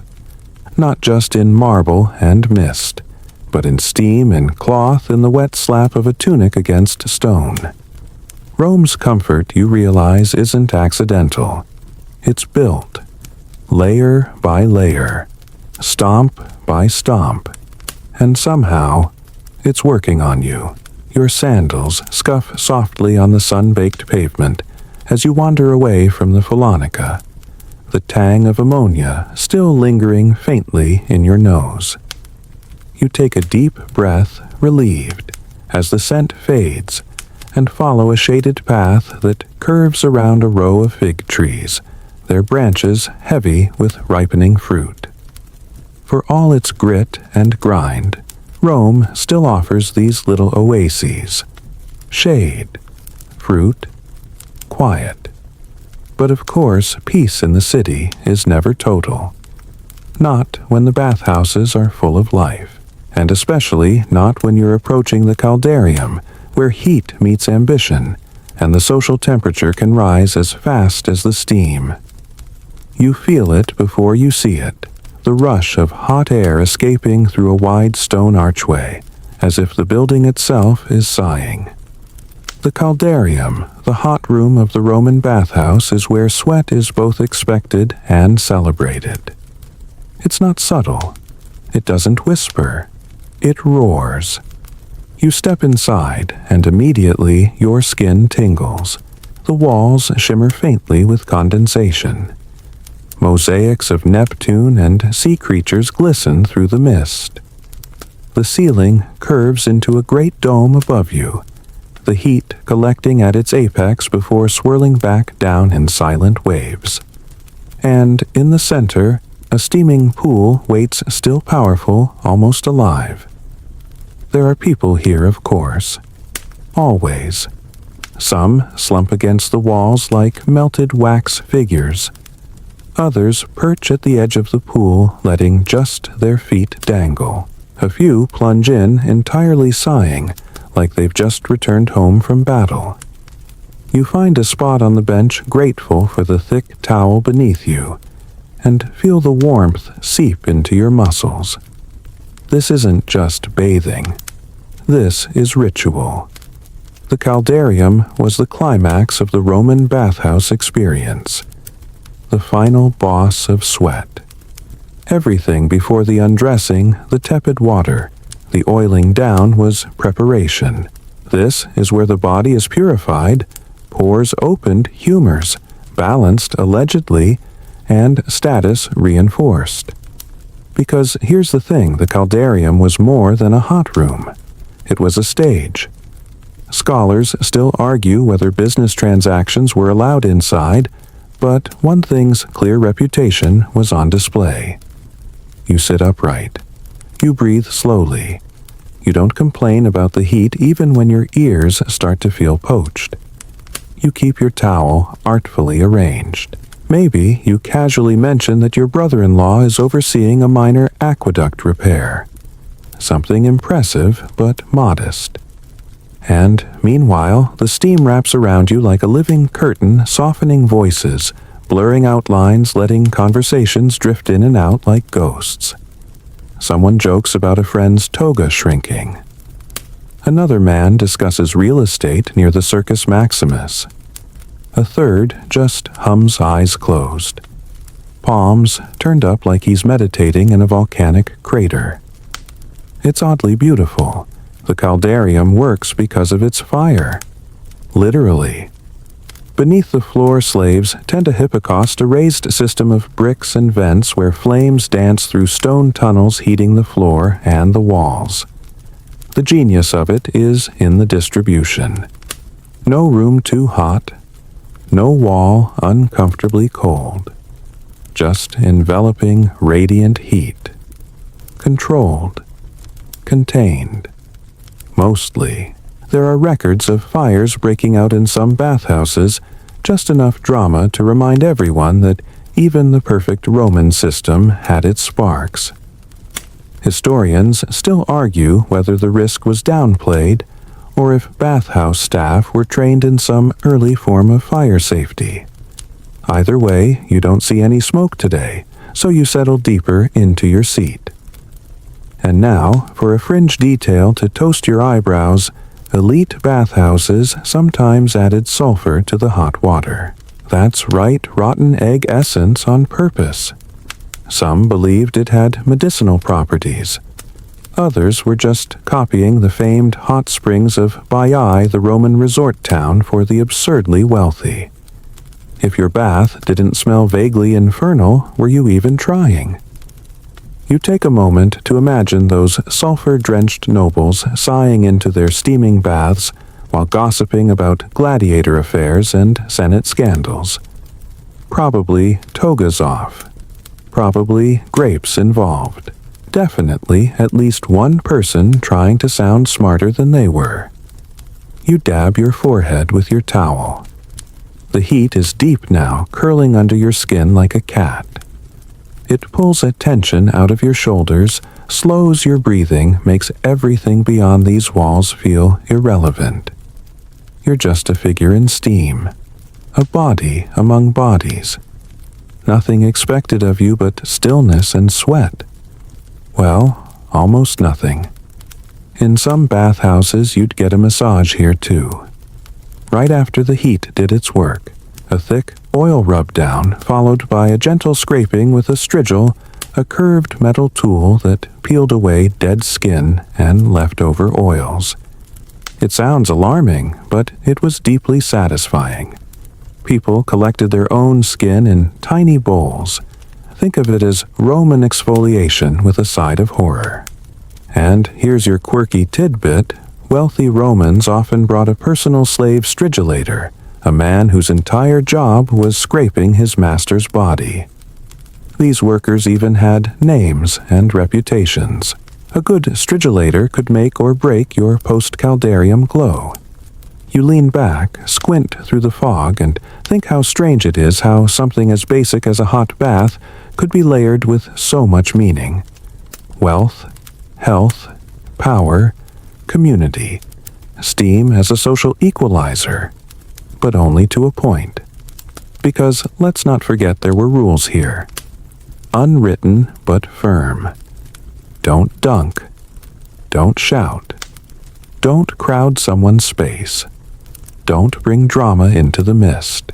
And for goodness sake, don't mention politics unless you want a full Senate argument 3 towels over.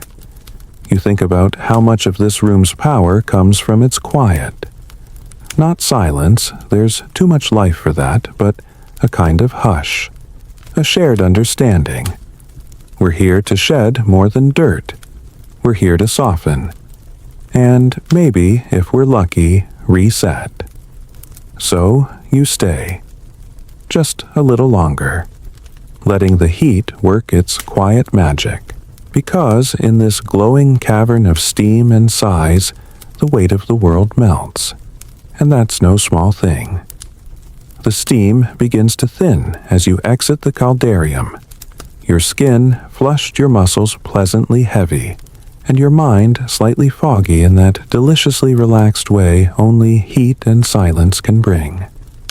You squint into the cooler air of the next chamber, the tepidarium, the warm room designed as a gentle transition between hot and cold. Here, the temperature isn't a blast furnace, but a warm hug coaxing you to linger a little longer. This room isn't just about comfort. It's a subtle social theater where the Romans polished not only their bodies, but their small talk skills. You lean against a marble bench, noticing how the pale yellow sunlight filters through a delicate lattice window, scattering soft patterns onto the mosaic floor. The faint smell of scented oils lingers, mingling with the earthy scent of heated stone. You breathe it in, feeling the heat seep in just enough to relax your joints without frying your patience. Historians still argue whether the tepidarium was originally designed for health reasons or more for socializing, like an ancient spa's version of a lobby. You suspect it was a little bit of both. The room's temperature was just right to keep muscles warm and conversations flowing. Because let's face it, even Romans knew bathing was as much about connection as cleanliness. You watch a group of bathers exchange quiet laughs and gossip, their voices low but full of life. You catch a snippet about a senator's latest scandal. Apparently, his pet eagle got loose during a public speech, causing a mild panic and some unintentional slapstick. You smirk. If you thought the baths were just about water and steam, think again. They were the original social media feed, but with actual faces and way better smells. The tepidarium's architecture itself invites this mingling. Columns frame the room's edges, topped with intricately carved capitals featuring dolphins, grapevines, and mythical creatures. You run your fingers over one, marveling at how these details survived centuries of use neglect and the occasional gladiator's noisy arrival. Here's a quirky fact: some bathhouses had heated benches in the tepidarium. Yes, you're literally sitting on Roman heated furniture. Take that modern heated seats in your car. The Hippocaust system wasn't just under the floor. In some places it extended through walls and benches, wrapping you in warmth like a cozy blanket. You imagine yourself settling onto one, feeling the gentle heat radiate up through the marble, soothing your tired legs after a long day of empire building or toga tying. The perfect spot to unwind, reflect, or even nap if no one's watching. Speaking of watching, don't forget the subtle power plays here. The tepidarium was a prime place to scout potential allies or rivals. You watch a young man trying to catch the eye of a senator's daughter, awkwardly fumbling with his oil flask. Classic. The room hums with quiet energy, a blend of relaxation and undercurrents of ambition. You realize this gentle warmth is the calm before the plunge. The perfect pause before the invigorating shock of the frigidarium, the cold room you'll soon face. But before that, you let yourself sink fully into the tepidarium's embrace, feeling the heat settle deep in your bones. It's not just a bath stage. It's a reminder that rest, warmth, and company were as vital to Roman life as conquest and architecture. And, as your thoughts drift, you realize that maybe this warm pause is what bathhouses truly mastered, not just cleansing bodies, but soothing souls. The gentle warmth of the tepidarium lingers on your skin as you step toward the next chamber. The frigidarium, the cold plunge pool that completes the Roman bathing ritual. You take a breath, feeling a little hesitant. This is the moment that separates the truly devoted from the mildly adventurous. The frigidarium is not for the faint of heart, nor for anyone who enjoys predictable comfort. As you approach, the sudden coolness hits you like a splash of spring rain. The marble floor here is slick with moisture, and the pool itself shimmers with icy clarity, inviting and intimidating all at once. You dip a cautious toe in and shiver as the cold water steals the warmth from your skin. Your heart races. But you remind yourself this is the final step, the cleansing shock that snaps you fully awake. Historians still argue about how often Romans actually took the plunge. Was it an everyday practice or reserved for special occasions? The evidence is mixed. Some sources praise the invigorating effects of cold water on the body, while others suggest many avoided the frigidarium, except when feeling particularly brave or foolish. You slip in water, swallowing you up to your waist. The chill is electrifying, a sudden jolt after the caldarium's heavy warmth.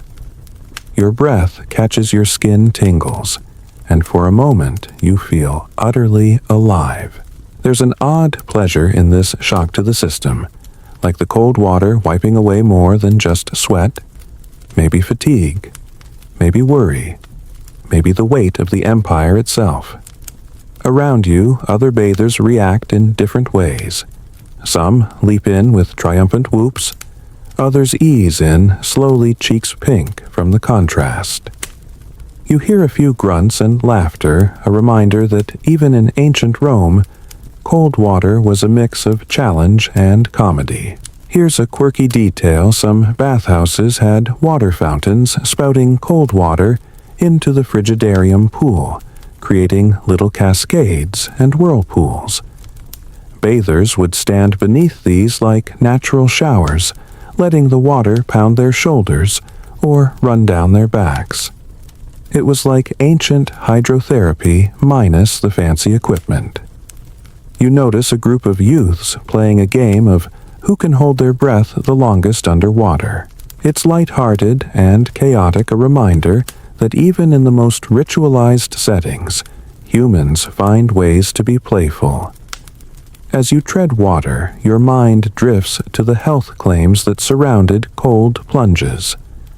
Romans believed that alternating hot and cold baths improved circulation, toned the muscles, and even balanced the mysterious humors within the body. Modern scholars still debate the exact benefits, But the ritual persists today in various forms: cryotherapy, ice baths, you name it. You emerge from the pool water, dripping from your hair and eyelashes, feeling refreshed and invigorated. The shock has worked its magic, and your blood pulses with renewed energy. Walking toward the exit, you glance back at the glistening frigidarium. Despite the initial shock, there's a serene beauty to this place, a place where warmth meets cold, and where comfort is found in contrasts. You dry off, slowly savoring the final moments of the bathhouse experience. As you dress, you think about the layers of history beneath your feet, the countless Romans who stood here before you, sharing in this strange, comforting dance of heat and cold. And somehow this ancient ritual, with all its quirks and contradictions, feels surprisingly familiar. You realize that no matter the century, we all seek moments to cleanse, refresh, and reset, whether it's in steamy marble halls or our own modern bathtubs. You step away from the shimmering cold of the frigidarium, your breath still catching in little gasps from the plunge, and begin to drift toward the final areas of the bathhouse, the spaces where you don't just cleanse your body, but tend to your mind and spirit. The apoditerium. The changing room is behind you, but ahead lies something more subtle. The social spaces where Romans would settle in for extended visits, lingering long after the water has dried. These rooms, lounges, gardens, even libraries were the beating heart of the bathhouse experience.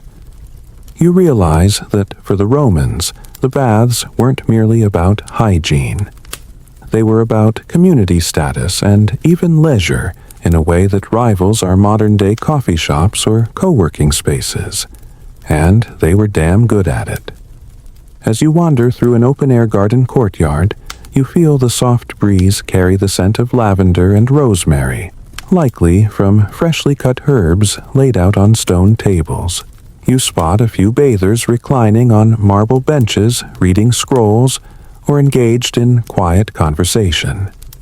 Some have brought chess-like games. Others just sit soaking in the sunlight, their wet hair dripping slowly onto intricately tiled floors. There's a gentle hum of voices punctuated by laughter, and the occasional plop of a water jug refilling a basin. It's peaceful here, but never dull. Historians still argue whether these spaces were exclusively for elite bathers or more democratically shared among the populace. The evidence suggests a bit of both. Some luxurious baths had private rooms and exclusive gardens, while public baths emphasized openness. It's a reminder that ancient Rome was always a city of contrasts between public and private, rich and poor, chaos and calm. You pause beside a small statue of Hygeia, the goddess of health, her serene face gazing down over the bathers. It's a curious symbol that health here was almost sacred. And yet the bathhouse was no sterile hospital. It was messy, noisy, full of life, sometimes drama and occasional odor. Remember the sulfur from earlier. A quirky detail, many bathhouses had musicians or poets who performed for the crowd, creating an ambiance that was part concert, part relaxation session. Imagine a bard strumming a lyre while you soak your feet in warm water, a Roman spa day with a soundtrack. You wonder if any of them ever got tired of singing about Neptune, and instead tried a cheeky tune about gladiator mishaps. You find a spot in a shaded alcove and watch as a pair of bathers debate something heatedly but quietly. Their gestures are animated, and you catch the words Senate and grain supply thrown around. Even here, politics sneaks in. After all, the baths were a microcosm of Roman society. Yet, despite the occasional tension, the bathhouse remains a place of reprieve. You realize that these final moments of relaxation are essential, a soft landing after the rigorous bathing ritual. The marble cools beneath your fingertips, the air smells faintly of olive oil and crushed herbs, and the distant sound of a fountain lulls you into a gentle calm. As you prepare to leave, you feel oddly grateful for this ancient sanctuary. The bathhouse wasn't just a place to wash away dirt, it was a space to shed the weight of the day, to connect, to breathe. And even in a city as bustling and complex as Rome that felt like a small miracle. You take one last deep breath and step into the sunlight, your body refreshed, your mind quieter. The bathhouse fades behind you, but its strange comfort lingers, a warm, whispering echo that you carry with you into the night. You walk slowly back into the bustling streets of Rome, your skin still tingling from the bathhouse's layered temperatures, your mind humming with the quiet symphony of steam chatter and splashing water. The sun has shifted, casting longer shadows, and the city feels alive in that peculiar evening way, as if it's both winding down and gearing up for another round of its eternal dance. You think back on your journey through the baths, how each room unfolded like a carefully choreographed ritual. The apoditariums hurried disrobing the cleansing scrape of the strigil, the bubbling chaos of the tepidarium, the scorching embrace of the caldarium, and that icy plunge into the frigidarium. It's a cycle that's equal parts practical, social, and spiritual, strange, comforting, and utterly human. Historians still debate exactly why the Romans were so obsessed with these public bathhouses. Was it about hygiene, or about politics, or pure pleasure? The answer, as usual with Rome, is a messy mix of all three. You realize that the baths were less a place and more a state of mind, a place where the empire's citizens could strip down literally and figuratively, and remind themselves they belonged to something bigger. As you navigate the crowded forum, you spot a street vendor selling roasted chestnuts, and pause for a moment, the warm scent drifting toward you, mixing oddly well with the memory of olive oil and sulfur. You smile. Life here is full of contrasts after all. Before you slip away into the night, you feel the lingering warmth beneath your skin, the echo of that Roman heat and cold, the chatter of fellow bathers, the soft touch of marble beneath your fingertips. It's oddly reassuring, this ancient ritual that still whispers across centuries, inviting you to slow down, breathe, and just be. And now, as you prepare to close your eyes, you realize something simple. No matter the century, the bathhouse was a place to find balance, a little messy, a little extravagant, and completely essential. So, as you drift off, remember that sometimes the strangest comforts are the most timeless. Like a warm bath on a chilly evening, or the gentle hum of a fan in a quiet room. Now, the day's noise dims, and the world feels softer. Imagine yourself back in that warm Roman courtyard, the sun dipping low, painting the sky in amber hues. The stones beneath you have cooled just enough to cradle your tired feet, and the distant sound of water trickling from a fountain soothes your thoughts like a lullaby. Breathe deeply. Feel the rhythm of your breath slow, matching the gentle pulse of the city winding down. Let the warmth of the baths still linger on your skin, a gentle heat that softly fades into cool calm. Know that you carry a piece of that ancient world within you, a reminder that rest, renewal, and quiet connection are not luxuries but necessities. Allow your mind to float on the edges of memory and imagination, drifting gently as the evening deepens. There's nothing to do now but surrender to the softness, the fading light, and the whisper of history, curling around you like a cozy blanket. Good night, and sweet dreams.